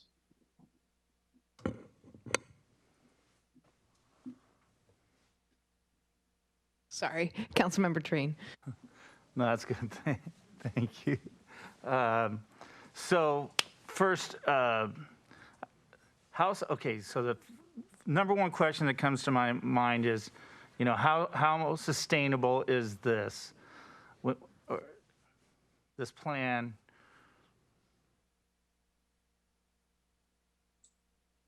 You got an idea of how, if let's say we were to do all of these policies, 1, 2, 3, 4 of them. Well, cancel debt service for right now, just take that out of the question. But your recommendation would be to do this, we're going to go with the top 3, operating reserves, capital reserves, and the rate funding system and reinvestment. So how sustainable is the city of Sammamish at collecting 1, 2, 4, let's just go with $6 million. So right now, the city is currently meeting the operating reserve and the capital reserve very handily. So those are already being met, and those are minimum cash balance targets. For the rate funded system reinvestment component, that is an annual obligation that needs to be met from rates, which is essentially a set aside from rate revenue for cash funding capital projects. And again, based on the current adopted budget and this year's revenues, again, the city is exceeding this minimum target of funding $1.8 million of cash funded capital. So I think over the past 4 or 5 years, the city has continued to follow the rate path set aside from the 2017 and 18 rate study, and has really set themselves up for a healthy utility at this point. And this is a good point to check in again with the updated CIP and levels of service that Audrey will be discussing later tonight. Yeah, okay, so then I'll hold my well, here, I'll just throw the follow-up question to that, but I think you just told me to wait. Because, so for an example, Audrey, or Jeff, if we were to do the retrofitting program throughout the city, are we going to then pretty much eat up these funds in a certain amount of time? Let's say 6 years. Over 6 years. Ideally, no. We'll be coming back to you to council in July, I believe on the 19th, to discuss potential levels of service for the capital program.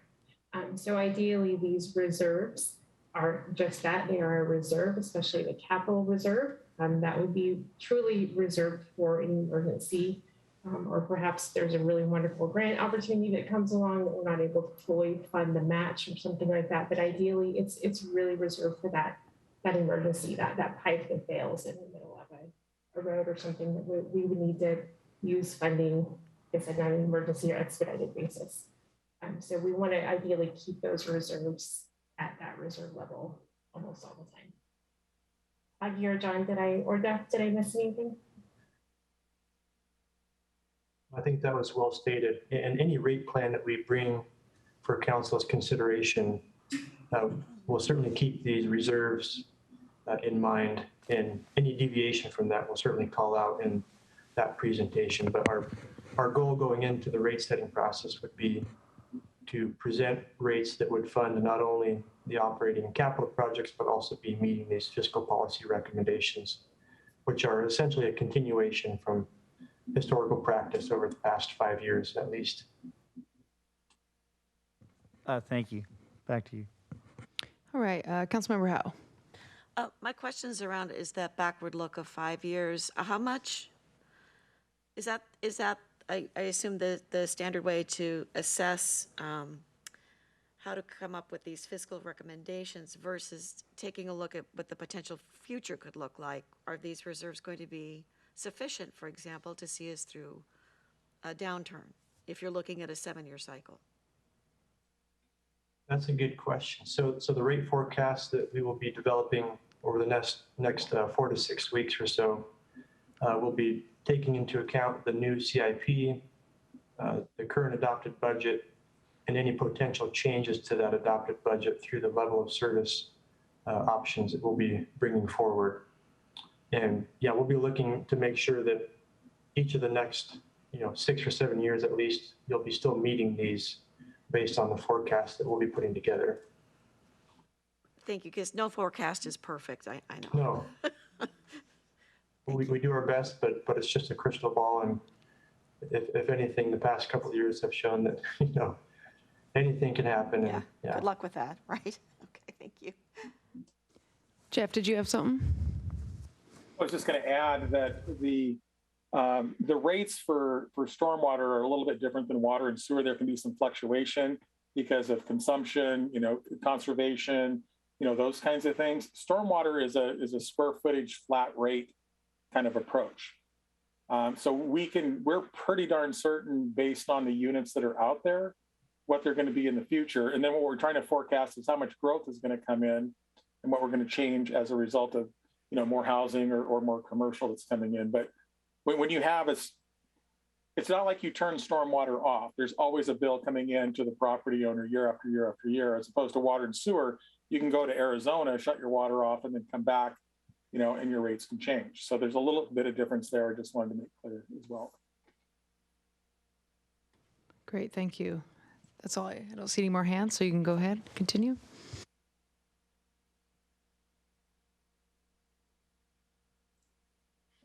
Thanks, Tagi.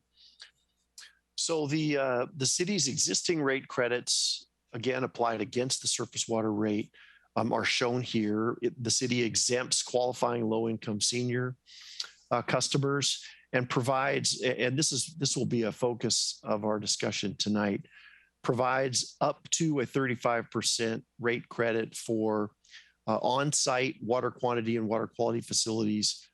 Non-residential customers maintain these facilities on their sites, and when they do and comply with the city's maintenance requirements, they are awarded this credit. Public schools are also provided credits for their curriculum, which is related to surface water management or water generally, based on the value of those services. And this is an administrative effort to estimate the value of those services.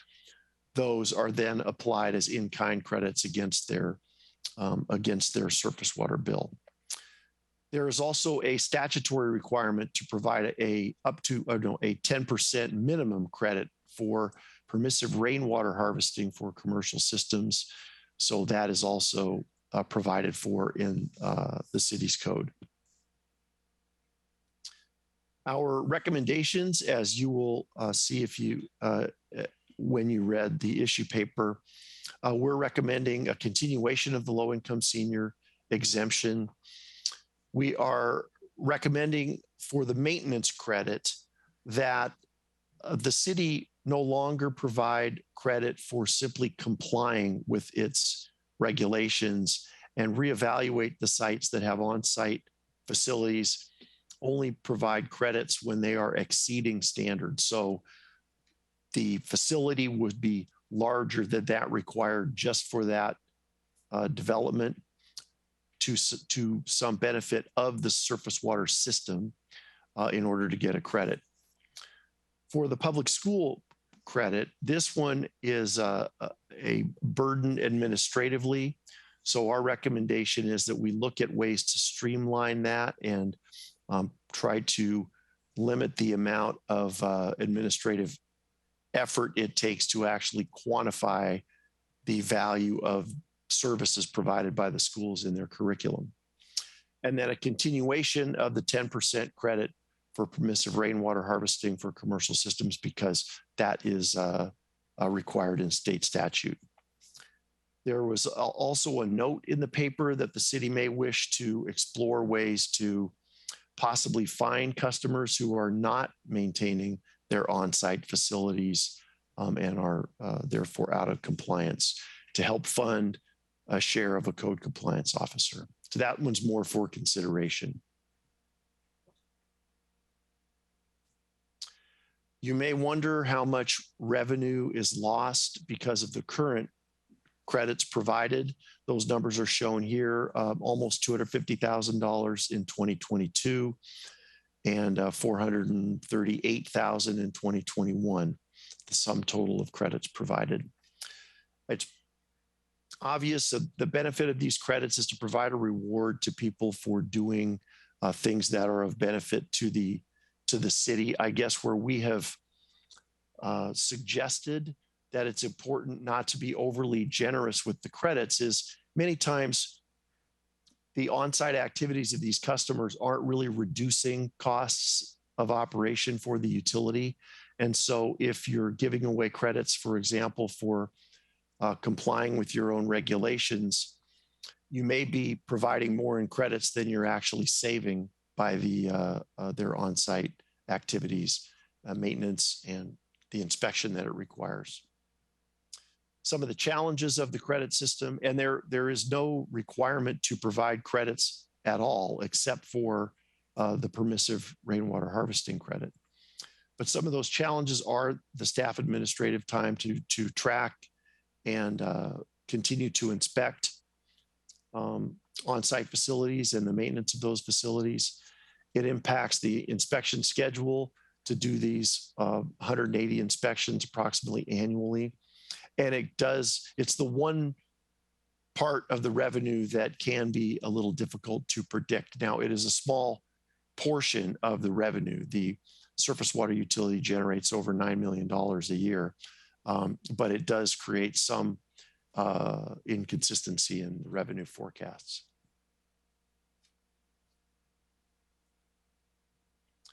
So any questions about those recommendations before we summarize both issue papers? Stephanie, go ahead.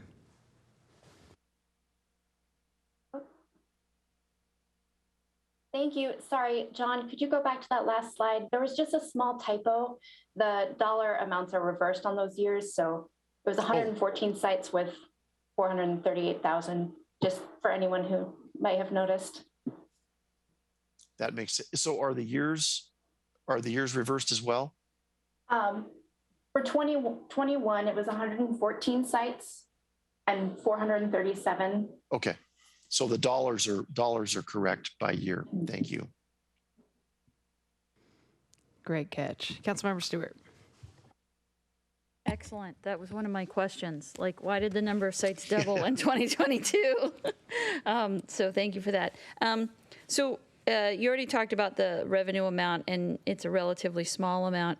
And you said that it's not necessarily reducing costs, but for those on-site activities, is there any other value that those on-site facilities or activities are providing, like some sort of environmental value or something? Well, and staff may be able to expound on this a little more than I can, but a well-maintained on-site facility means it's functioning better. And so, to the extent it's providing water quality treatment and or quantity treatment, it's improving the water that ends up in receiving waters. And you rattled off the total revenue, and I didn't quite catch that. So 437,000 is roughly what % of the total revenue? Okay, I think it's how much about was 5%. Okay, a little about less than 5%. Okay. Because we're a little over 9 million in annual revenues. And then how much you were recommending maybe that we get rid of the school one as well? What are we talking about for schools? Because the school thing's kind of weird. Like, if we take away a discount from the school, then schools' budgets go up, and our taxpayers are paying that bill kind of anyway. So. And really what we were suggesting is that we look at ways to make it less, either make it less administratively burdensome and streamline it in some way, or perhaps recommend doing away with the credit altogether. But I think our focus was more on how do you do it in a way that's a little more, well, it's just a little bit less of an administrative burden. Love that. Okay, thank you. I can provide a little bit more insight to both credits too, if that would help. The school credits are very challenging to track, and it's even between classrooms within the same school district or the same school, and it's extremely varied. And most cities have had a really hard time administrating that credit and doing so consistently and effectively. It takes a lot of staff time to make sure that that credit is being administered across the board evenly. And then in terms of the maintenance credit, this is something that has been given for something that is required. They're required to maintain, private property owners are required to maintain their systems in the same capacity that the city is. So they have to meet those same requirements. This was essentially an incentive or a carrot for them to provide that maintenance. So it does, I guess, provide a little bit of an incentive for those ratepayers to maybe complete that maintenance a little bit quickly, but we are restricted by the deadline that we have to get our billing back to King County. They conduct their billing on our behalf. And so we have to get all of that summary every year back to King County by November. And so it really does impact our inspection schedule as well throughout the year. Okay. And again, for the schools, I like the idea of streamlining. I'd also like, if the staff was starting to recommend that we eliminate them, I'd like to know before we do that what the schools are using that for, because I'm assuming that's essentially money to them. So are they using that for some sort of education programs or something before we would potentially eliminate something for them? That would be just another data point we might want to have. Before you, Councilmember Lamb, I think we'll need to extend. I believe we only have 12 minutes left. Is that true?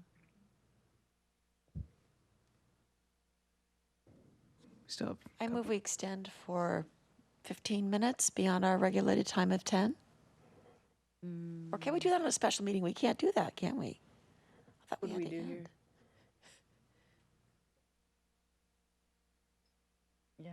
Yeah, we have like 2 new business items additional, and then any reports.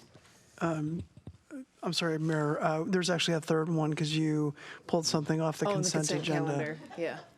Thank you for the reminder. So we can extend. Is that what you said? We can, yeah. I believe if a majority of the council wants to extend, you can extend. We always have. I move we extend for 15 minutes beyond our stated time of 10 p.m.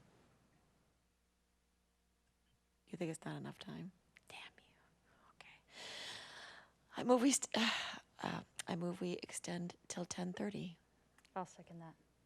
All right, it's been moved and seconded. Any discussion? All those in favor say aye. Aye. Aye. Opposed? Nay. Nay. All right, so 1, 2, 3, 4. Okay, 4, 2, 2. That passes. All right, please continue. Councilmember Lamb. So I was just reading in the summary that 60 to 70% of our private stormwater facilities are not in compliance. What kind of numbers are we looking at? And if we do find them, like what do you think is an appropriate amount?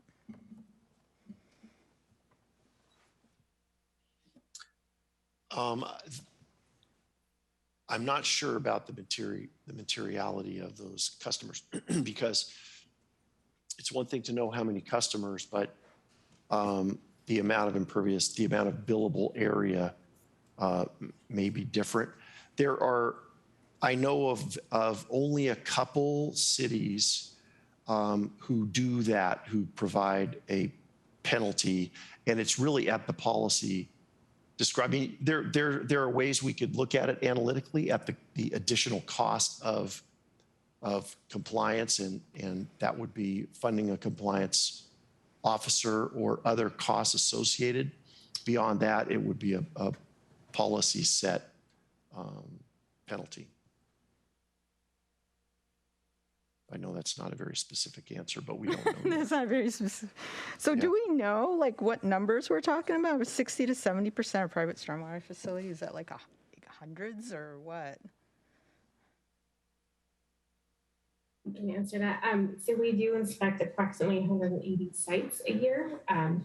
It's somewhat complicated. Some of our sites include, may stretch over several drainage facilities, may stretch over several parcels, but that is approximately the number of sites that we do inspect. Of those, I think we had on that one slide the number of sites that received discounts in the last 2 years at least, as a little bit of background. So I know when we first were doing a rate study in 2006 or 17, we were experiencing 60 to 70% of our sites were not compliant. I believe that number has gone down in the last few years, but we do have, it does vary from year to year. Part of that has to do with the multitude of factors, how many issues are in need of repair or need of maintenance on sites, and what their availability is, contractors' availability, kind of thing. So there's a lot of different factors that do go into that. And we do see some sites that choose to forego the discount because the cost of repair or maintenance, I'm assuming, is larger than the amount of the discount as well. So they just choose to not provide any maintenance or repairs as we're requesting them. So are we concerned about those non-compliant facilities? Like, could it lead to flooding? I don't know. Are we just like not concerned about it? We are, of course, concerned about it. It does, anytime a site is not compliant, that means that the site may not be functioning as designed. So depending on the level, it's either introducing sediments into our city system, and then of course downstream water quality, or there's also the opportunity, I guess, if something is not being operated at its optimal level, that it could cause nuisance flooding or worse. So we over time, that's why we're kind of recommending with this rate study that we would have that opportunity to reevaluate some policy decisions if those sites that need additional compliance measures, that we start to look at those in the future. So right now, we'll send out letters, we reference our codes, but then at some point it needs to go likely over to code compliance for further enforcement. Okay, I'm just a little confused because it just sounds like it sounds like we're just letting it go. Is that correct? I could add, maybe Audrey.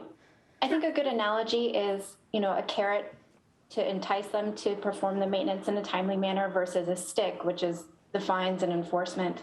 And in the past, we've tried to go the carrot route and encourage compliance, do a lot of outreach education.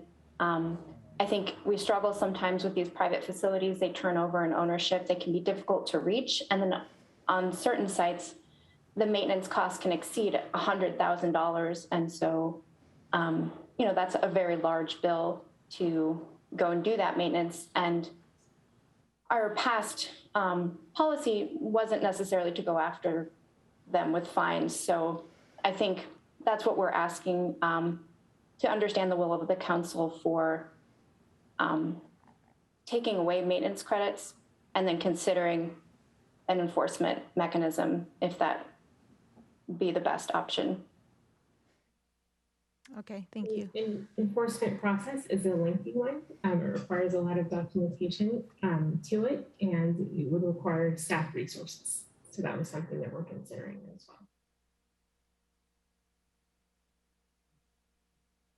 I do have a question, completely different, about the low-income seniors. In the RCW, I'm just trying to look at the income thresholds. So it's either the combined disposable income or, a certain percentage of the county median household income, which of course that's going to be high because we're in King County. Is it whichever one's lower that they meet, or how does that work?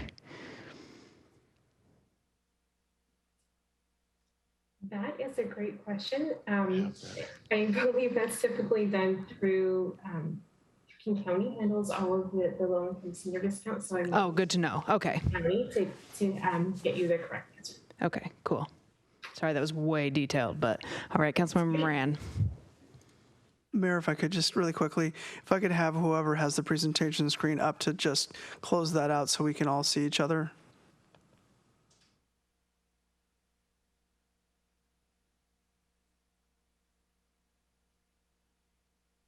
Thank you. All right, Councilmember Moran. Okay, mine is going back to the public school provided curriculum activities. So how much time and what are we providing? And I mean, have we kept any sort of record whatsoever? Yes, it does take a lot of time. So we have previously asked that the schools are supposed to provide a curriculum plan. And so we have kept a lot of those records. So to my knowledge, I don't think any have been submitted in the last 2 years. I don't think that we've been providing those discounts the last 2 years for curriculum. And then separately, the city does, through Triangle Associates, provide education and outreach to school-age children that we pay for. And I believe that's actually funded through Key Conservation District grant. Then we'd have to check on that, but we do provide that outreach as well to the schools. Okay. Okay, good. Okay, thanks. Councilmember Howe.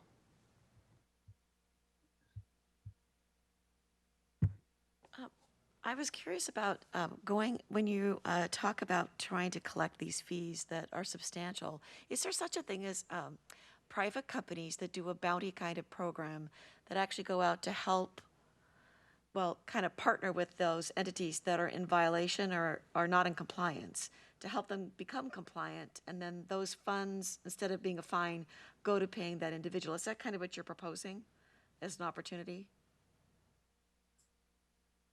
We are proposing just needing a little bit more, I guess, policy guidance and direction, and then possibly resources to pursue enforcement if it's necessary.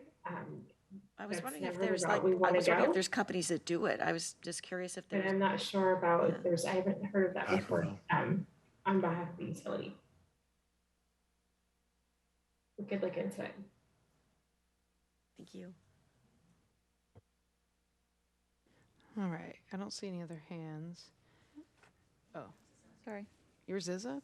It is. It's not like my on the screen. Oh, See okay, there? go You gotta ahead. make it darker. I don't know why. Apparently I can't see it on mine. Please, right. Councilmember Stewart. Yeah, just to move things along, I'm going to go ahead. Do you need a formal motion, or are you just looking for head nods? Because I can just make.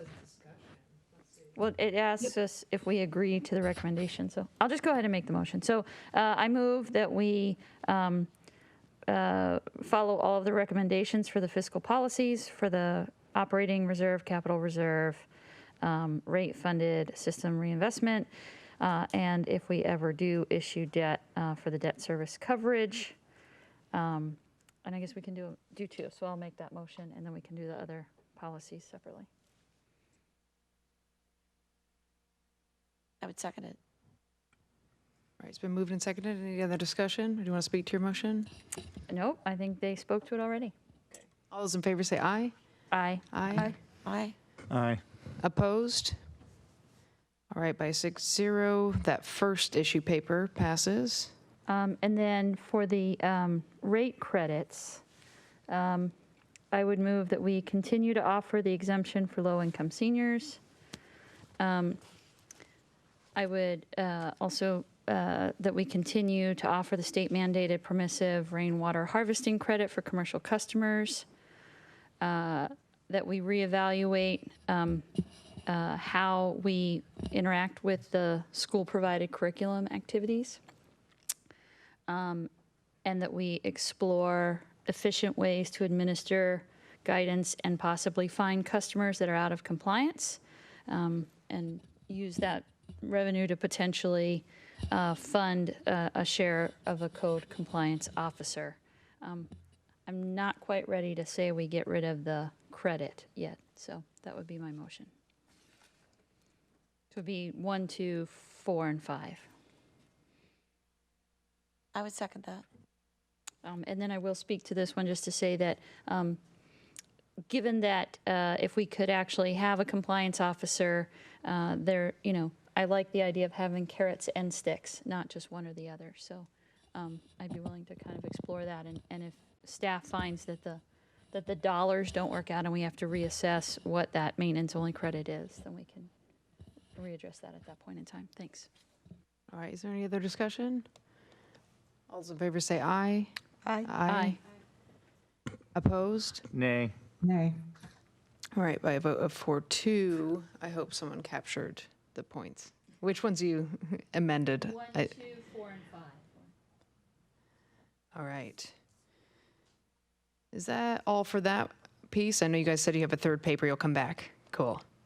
Yes, All right. we do have a third paper we plan to present in July. And then there is a second piece to this discussion this evening, focusing on the operational programs, a few level of service options. We can also, in the interest of time, I guess we can bring that back in July or at a different meeting too, or we can proceed. I guess leave that up to interim city manager. Is anyone interested in tabling that part? I'd move to table the level of service until the July meeting. Second. All right, it's been moved and seconded. Do you want to speak to that? Just that we're on a tight timetable here to adjourn this meeting, so. Copy that. All right, any other discussion? All's in favor say aye. Aye. Aye. Opposed? All right, 6-0. Audrey, you're going to come back again and again. I hope that's all right. Okay, thank you. Yeah. Thank you. Thank you all. If I might propose an amendment to the agenda, I move that we do the item that we pulled from consent next. I know that that item has a timetable and we have to make a decision on that this evening. So I move that we move that to the next item. Second that. Moved and seconded. Want to discuss that any further? All right, all those in favor say aye. Aye. Aye. Opposed? All right, 6-0. Consent calendar, we're back. Councilmember Stewart. This is a very exciting item, and so I didn't have any issues with it. I asked it to be removed from consent because it is new work that the city has not ever done before, and so for me personally, it didn't feel like an appropriate consent item. I know that I think it was done because there is a time frame for this grant, and I totally appreciate that, but I wanted staff to be able to just at least give a quick summary of what the item is that we're looking at doing so that the public is aware, because it will potentially be an expenditure of additional funds. So thanks. David Pyle, are you ready? Yes. Good evening, David Pyle, Department of Community Development. So this proposal tonight is an application for a grant with the Department of Commerce to help fund actionable items to help reduce greenhouse gas emissions and vehicle miles traveled. As we ramp up the city's comprehensive plan periodic update that is due in December of 2024, we are looking widely at what is required of us. In order to properly assess that, we look at state law, what state laws have changed since our last periodic update. We look at Vision 2050, Puget Sound Regional Council's Vision 2050, which sets the regional objectives for planning in the region. We look at the King County countywide planning policies that set the county's policies for planning in the region. And we look at how we might need to adapt our comprehensive plan to conform to all of those requirements. Given that we are required to obtain certification from Puget Sound Regional Council and the State Department of Commerce. So thinking ahead, we're looking at some of the changes that were made, and we're identifying that there is now legislation regarding measuring and setting standards for reduction for greenhouse gas emissions and vehicle miles traveled in RCW 3670A 130 item 9. There was a new item 9 added this year by the legislature that adds that. There is direct language in many locations in PSRC's Vision 2050 that talks about reduction of greenhouse gas emissions and vehicle miles traveled in many contexts, equity in terms of quality of life, in terms of planning for the future generations. The King County countywide planning policies take the work done by PSRC in Vision 2050 and carry that forward and actually start to set some concrete objectives and goals in terms of reduction of greenhouse gas emissions and also vehicle miles traveled. So what we're looking at is pulling together. Now, it's important to note that the current city comprehensive plan does have language about greenhouse gas emissions reduction and vehicle miles traveled, but it doesn't really set objectives. It just more casually discusses it. So this is a new tone that we're seeing in state law and in regional planning and in county planning that actually is now directing us to take actionable steps to actually reduce vehicle miles traveled and greenhouse gas emissions. So what we're doing is we're applying for a grant that will help fund that work, and it will be rolled into the comprehensive plan update process. The point I make in the agenda bill is we're going to have to do this work anyway, so it would be great to have state funding to do it. We've included a letter that would be signed by the pro tem mayor that would be sent off to the Department of Commerce with our grant application and with the scope of work.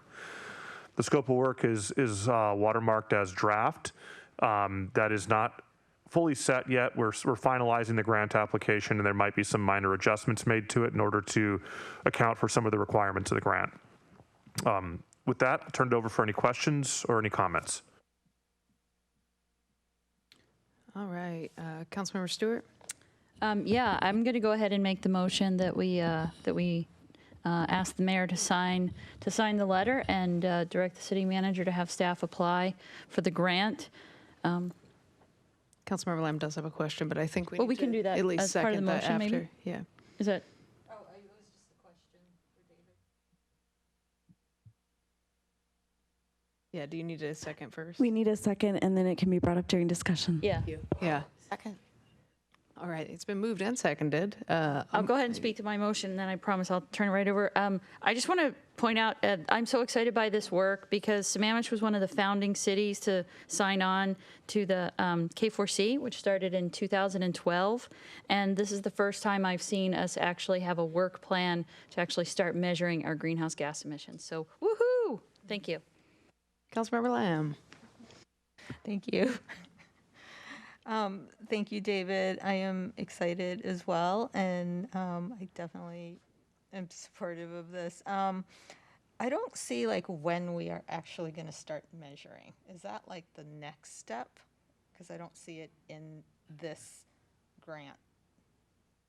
Yeah, so the grant is to develop a program to measure and to report out on it. There'll be a few things we're doing is we're going to be talking about what our goals are.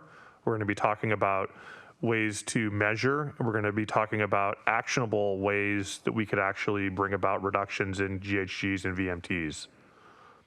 That's what the grant funds is that work to get there.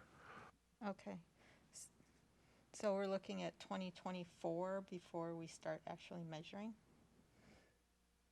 Based on the work that we have, work plan that we have in front of us, that is the case. If the council wanted to pick up another work item as part of a 2023, 2024 budget, we possibly could start measuring earlier. Thank you. All right, is there anything else? All right, all those in favor say aye. Aye. Aye. Opposed? All right, 6-0. I guess that approval and the consent calendar is passed. Thank you. Yeah, thank you. So new business presentation, pavement management program update, Jeff, Doug, and Jim. Thank you, Mayor Pro Tem. As my staff comes on board to make the presentation, I would anticipate this is a 30 to 40-minute item, and the following item might be 15 to 20 minutes. And so if you're looking at, planning ahead tonight, the second item, while I hate to do this, we could punt it to another night, but I would really like to do the pavement management tonight if we can. That sounds good. So Jim, when you're ready, Doug, when you're ready, could you do the introductions? Doug? Yes, thank you, Mayor Pro Tem, council members, interim city manager. My name is Doug Van Gelder. I am the city engineer.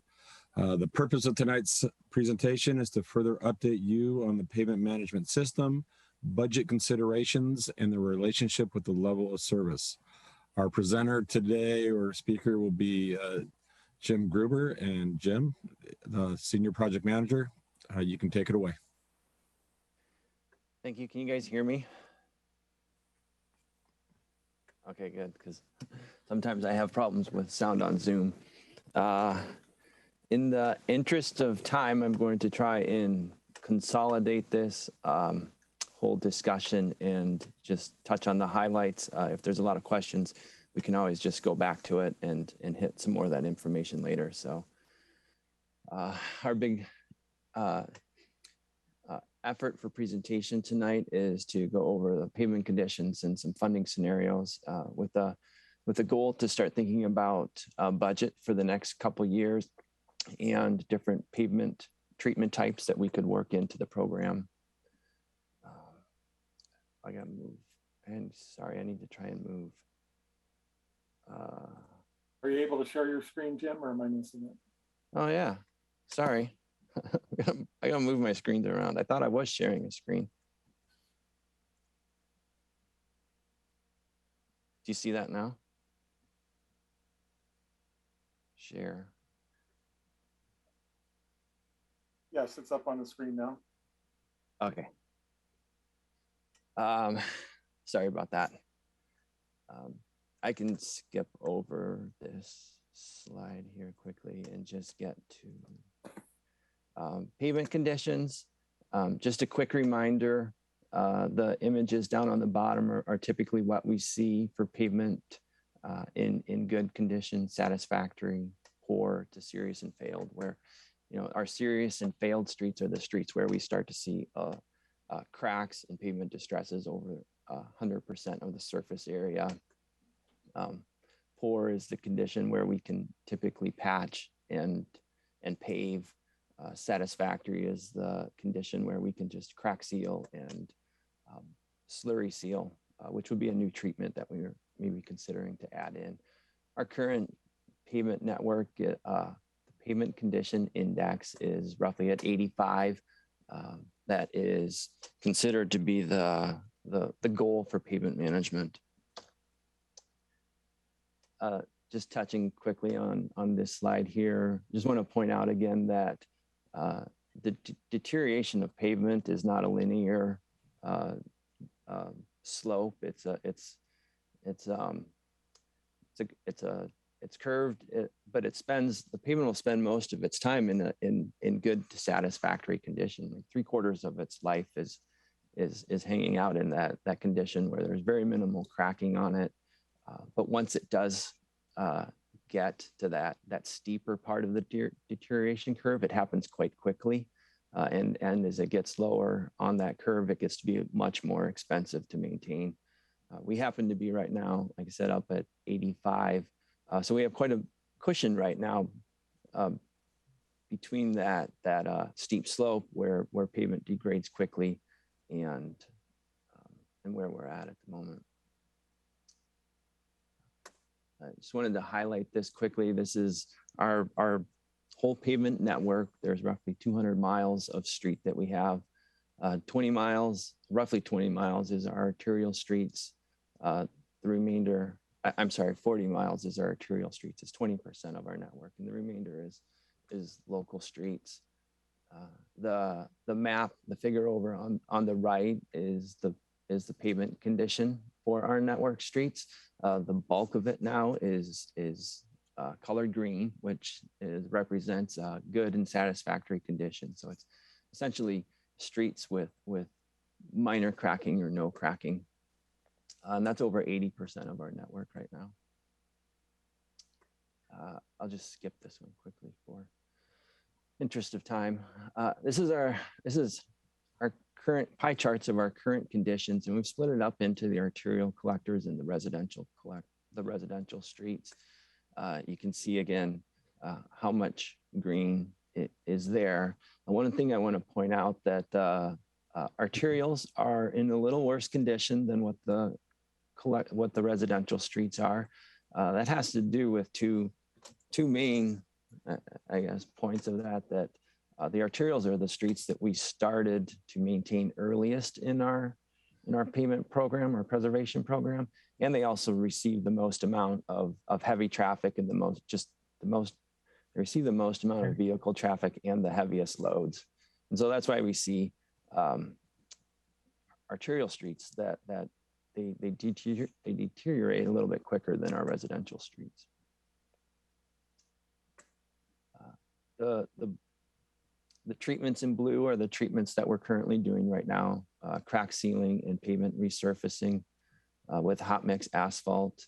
The treatments in red are the preventative maintenance treatments that we could consider adding into our program.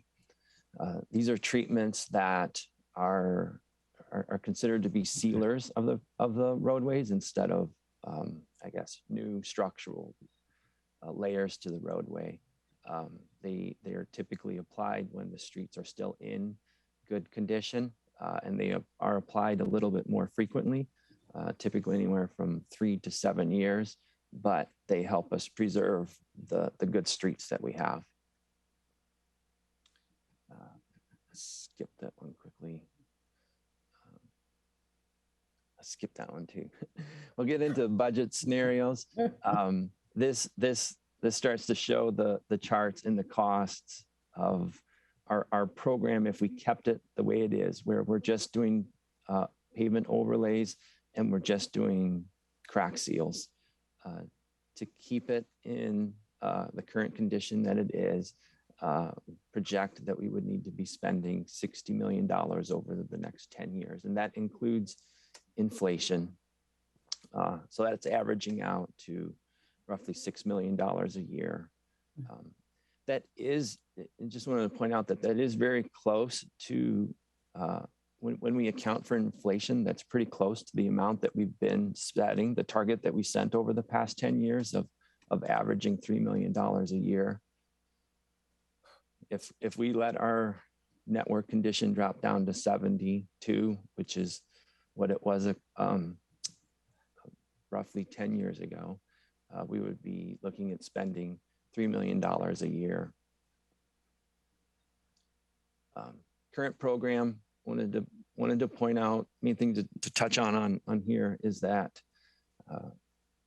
asphalt with overlays and crack sealing, if we start to, I guess, fund a less smaller program, put less dollars into it, we start to develop this backlog of streets that are deteriorating.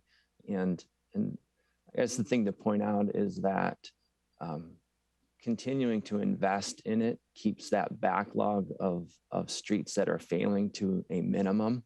And in the long run, it's a better investment, because you can see in that over in that total costs column, if we later decided that we wanted to restore those streets to good condition, we would be spending close to $85 million to do that upgrade. This gets into an option of including the preventative maintenance treatments, the crack seals, the slurry seals, the micro seals, and fog seals. What it's showing is that we can spend, to maintain our current condition, we can spend over that period of time, 10 years, we can spend almost $10 million less, and we can treat more streets. It results in roughly a 30 to 50% savings over that 10-year time. I'll just skip this one quickly for interest of time. This is a quick image of what a slurry seal and the application of it. It goes down essentially as a liquid. It's put down with that truck. The aggregate and the asphalt is mixed together, and then it cures and hardens once it's on the ground. Benefits are that it costs less and it can prolong the pavement of the life. It does have to be applied more frequently, and it is a bit of a change because we're starting to treat sort of well resurfaced streets that are in good condition. I'll skip that one quickly. Here's a quick summary of budget scenario options. This is I guess those 10-year numbers that we were seeing, this is broken out into just the next budget cycle. And it compares the current program, if we just continued to do pavement resurfacing and crack seals, what we would have to the funding that would require. The column on the far right is the preventative program, where we start to introduce the slurry seals. And that again is just showing the different comparisons and the different options that we would have if we want to continue to maintain the network in the condition we have it, or fund less, and sort of let some of that deterioration start to happen. The one other thing I wanted to point out is that with the program and what we're seeing with the program, we'd like to start shifting some of those dollars over to capital projects to start.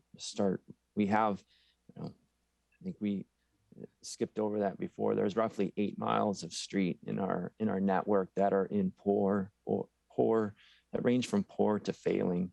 And we would like to start putting some money into restoring those failed streets. We get quite a few residents calling in each year wondering why their streets aren't being addressed, and they see a lot of other streets in good condition. And some of it's just been the choices of the program to maintain the streets that are the most economical to maintain. The downside is that we do have some that get left out. So that's one of our requests, is to start moving some of that money into capital for actual reconstruction. So that's the goal really is tonight is thinking about annual budget allocations and treatment types. Once we know that information, we can start putting together a long-term plan. We use those plans to coordinate with the community, with development, and with other utilities, just to make sure that the projects are working together. That's questions, and we can go back and cover anything you would like to. All right, thank you. Councilmember Lamb. Thank you. I just had a quick question regarding the seals. What are the environmental impacts regarding the seals? I would say that, sorry, I was just going to try to stop sharing my screen.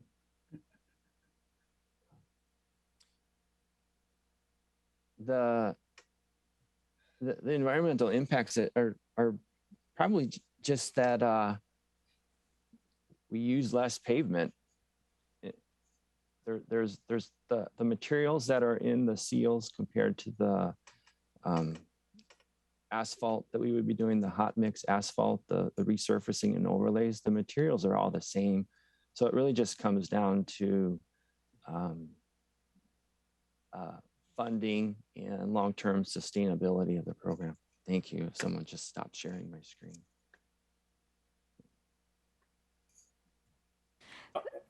Councilmember Lamb, if I might add, the applications when you're dealing with liquids versus solids, with the grind and overlays. First of all, we're not hauling away grindings. We're now treating the surface. Kind of like, think about it like your house. Every time you paint your house, you're resealing it, right? That's what these slurry seals and HA5 and some of the micro things are attempting to do, is extending the life of that siding. But at the moment you stop doing those kinds of things, then you start to get into the wood or in the trim, right? From an environmental standpoint, we want to be careful when we're paving or doing those things that we don't let the materials get into the catch basins. Mm-hmm. Those kinds of things. So we do preventative measures that way. But if we can do those $5 and $10 per square yard treatments versus the $50 to $100 square yard treatments, we're dollars ahead, and there's less environmental impact just due to the number of trips and trucking and all of those kinds of things. So it is more cost effective and it's more sustainable. Thank you. That answers my question. Councilmember Moran. Okay, so I have a question on, so the slurry seal, is this the stuff that when you drive over it, you hear the little pebbles pop up constantly and ding your paint and, that sort of thing? And, No, I think you're referring to chip seals, which chip seals do have their place. They are it's harder to find that place in an urban setting, but there are still places where they would work. It is something that we could consider if council would like. It's not something that we were really including right now at the moment. Actually, we do want to consider it in the standpoint of, not residential streets. I would never want to go put it in Sammamish residential streets, but some of our collectors, when you apply a chip seal with a fog seal immediately on it, there aren't the chips that are falling away, like the old standard. There is a time and a place, and you can do double chip seals on some of your arterials or collectors. I would use the slurry seals and your HA5s in your neighborhoods as opposed. So we want to use the tools in the right place at the right time.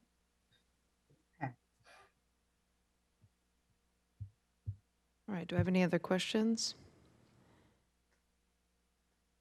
I think this is informational only, correct? Yeah. Right. When we come back to the budget part of the discussion, we'll be looking for guidance. And also this will feed into management partners discussion that's coming up on the 28th, I believe. We did deferred maintenance, if you will, in the last budget cycle for a variety of reasons. How do we restore, and if so, to what level? And that's why we provided you the level A, B, C, and D approach. It is a blessing in any agency in the Puget Sound to have a PCI of anything greater than 80 or 85. And to lose that, I know it's a lot of money and it's a lot of investment compared to other priorities, but man, what a blessing to have in a community. I'm just telling you, and having worked and looked at grant funding and all the things that go around with pavement management, it's not glamorous, but by the same token, if you don't keep it up, it doesn't take long for it to fail. And when it fails, it goes badly in a lot of respects. And so keeping that as high as you can tolerate with all your other priorities is highly recommended if you can. And that's what we'll be coming back and talking to you when we get into the budget cycle. Great, thank you. Councilmember Stewart? Yeah, just really quickly, Jeff, just going through the presentation, just so we have a sense, are we talking about the $6 million per year, like the budget scenarios, it was like 59.9, 53.6, is that the total? Because there's a bunch of different charts with lots of different numbers on it, so I'm wondering which one we should be looking at. The one with the preventative maintenance additives going in, there was the current approach, which was just grind and overlay predominantly, and that was the higher cost, but there was another column that had preventative solutions, and that's where on the chart that he had the blues and the reds combined. That drops it down into the $8 million range as opposed to the $10 million range if you were doing it at level service A. So which slide, could you guys just point us to which table you want us to look at from a budget perspective? Because I see like one with current program and preventive program, but it doesn't have dollars associated. That's like slide 16. I can send this, I'll send this PowerPoint out again. This slide that I think I am sharing right now there you go. is one of the last ones I hit on, but it's not in the update that we had sent out with the agenda bill. So Okay. I'll resend this, and it has this information in it because this breaks it out into the next 2-year budget cycle, sort of, drop So set. help me understand these numbers. So you're saying It is also 10:30, sorry. Okay. Just one moment. Yeah, go ahead. So if you can do it in 30 seconds. Yes. So are you asking for 19.4 million over the next 2 years?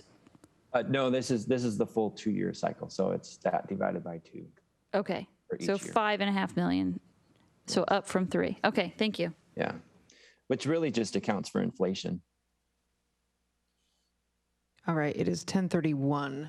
So either we need to extend or adjourn and table item 9 in the latter half of 7. Is there a time criticality on that one? Jeff, is there a time issue for 9? Not an immediate time. Just staff time is prepared and is ready to present, but it can get delayed if need be. We prefer not, but by the same token, we understand councils gets tired after a certain period. And you said this one's like 10 to 15 minutes? The presentation could be 5 to 10, and then I don't know how long the deliberation will go because we're really talking, it could be 10 to 15 minutes. I move we extend to 10:45. Second. Moved and seconded. Any discussion?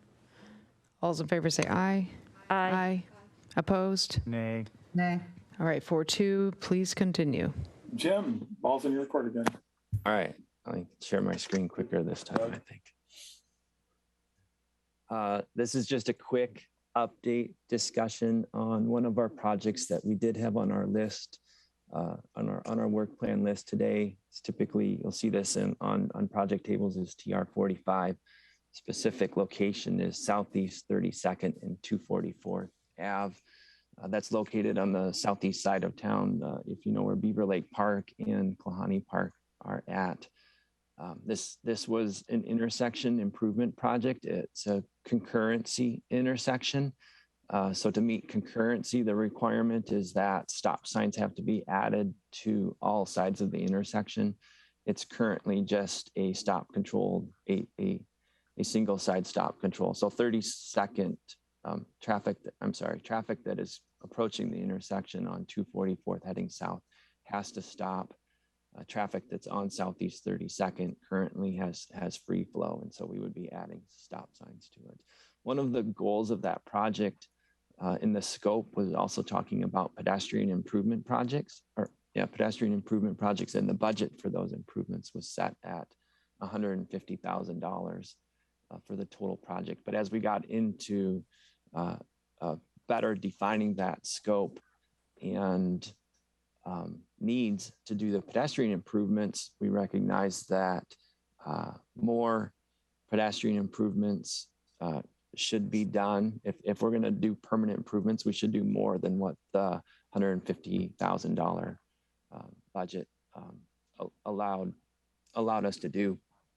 But we looked through a couple different options for the intersection, and our actual recommendation is that we do the minimum out there currently, which is just install the stop signs and the pavement markings to turn it into a all-way stop.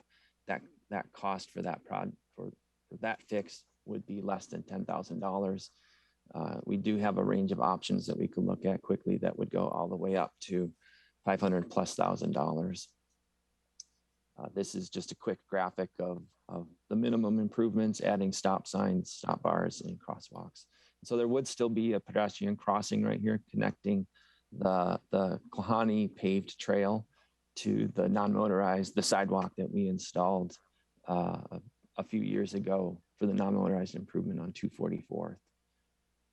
Alternatives would be that if we move forward with pedestrian improvement, that we would want to put sidewalk, this full length, it's roughly 300 feet of where the pathway just spits people out onto the shoulder of the roadway and then takes them back down into the pathway farther down from the intersection. And so really the benefits of the pedestrian improvements would need to start at this pathway connection and extend down to the other pathway connection. That cost, if we move forward with that, would be roughly $250,000, $100,000 over what we have budgeted. This is just another option, temporary, but it's essentially the same cost. We would just be widening the asphalt shoulder to separate the pedestrians from the bikes and the cars. And then this would be the full build out if we wanted to construct the intersection up to our standard of 3 lanes, bike lanes, sidewalks, and planter strips. We would need right of way to make this happen, and our cost to do that would be at least $625,000. So those are the 4 options that we had looked at. We're recommending the minimum just because the minimum is what will work for traffic.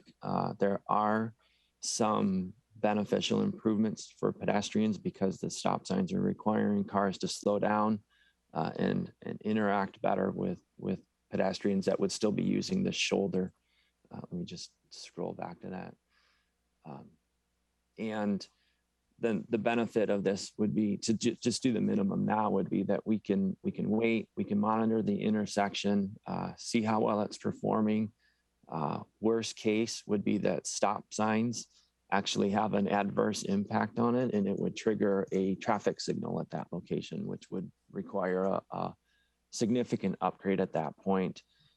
And so we'd like to monitor it first. If it works great as just stop sign control, if council still has a desire to make these pedestrian improvements at that location, we could budget for the more significant improvements later.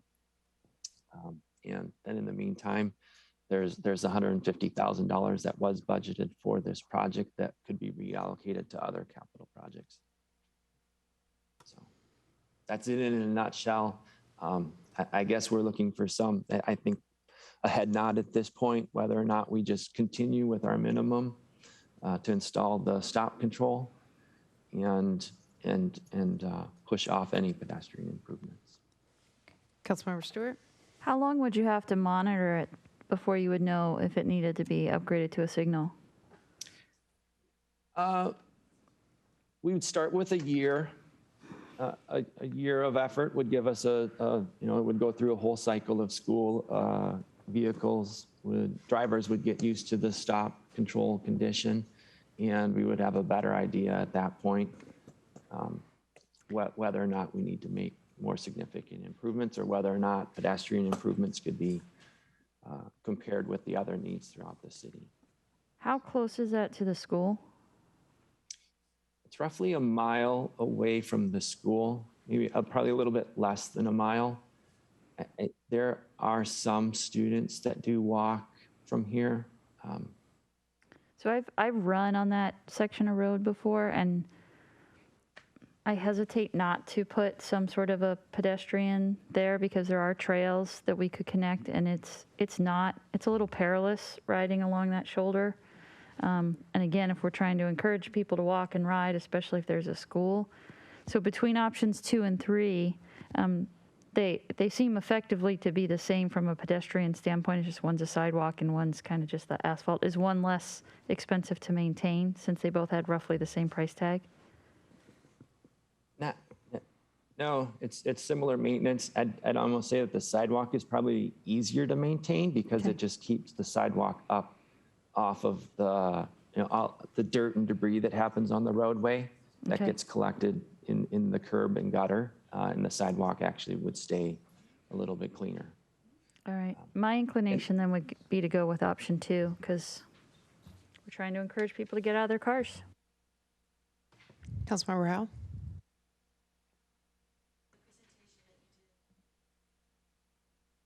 You're on mute. And I was speaking so eloquently. I know. I was thanking you for the detailed presentations that you just did and the one prior. I'm inclined to stay with your recommendation on the less expensive, and would like to know have there been any safety incidents? That would be one.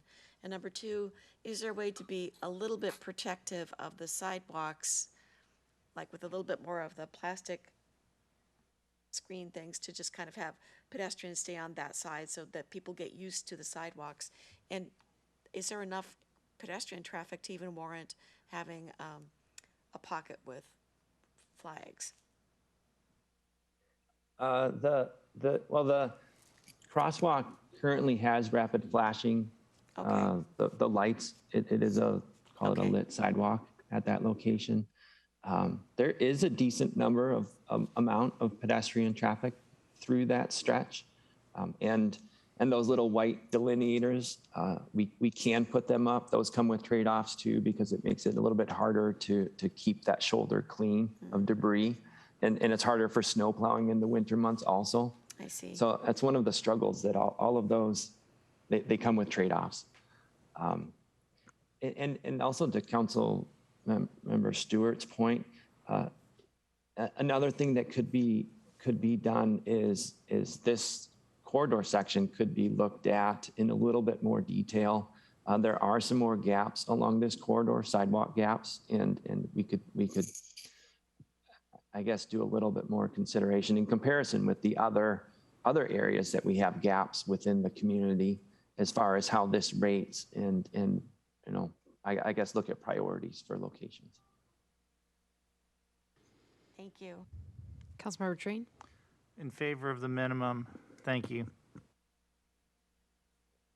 Yeah, I'm kind of hesitating because I'm sort of in favor of the minimum only because I'm like, so where would we get, what would we be taking away from if we added and did option 2 or 3?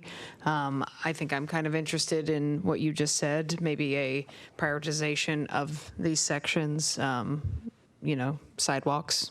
And yeah, that's pretty much it, Jeff. One thing to add, the council has asked us through the 6-year TIP process to, I think this came from Councilmember Stewart, to put realistic dollars in for the sidewalk program.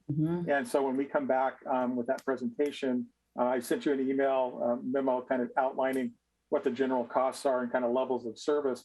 We really need to bring a prioritized plan back to you at some point. And stop signs will work now for concurrency.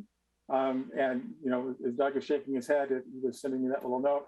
But we can accomplish concurrency and then decide which areas need the improvements first. I'm not saying this is, we need sidewalks every place, right?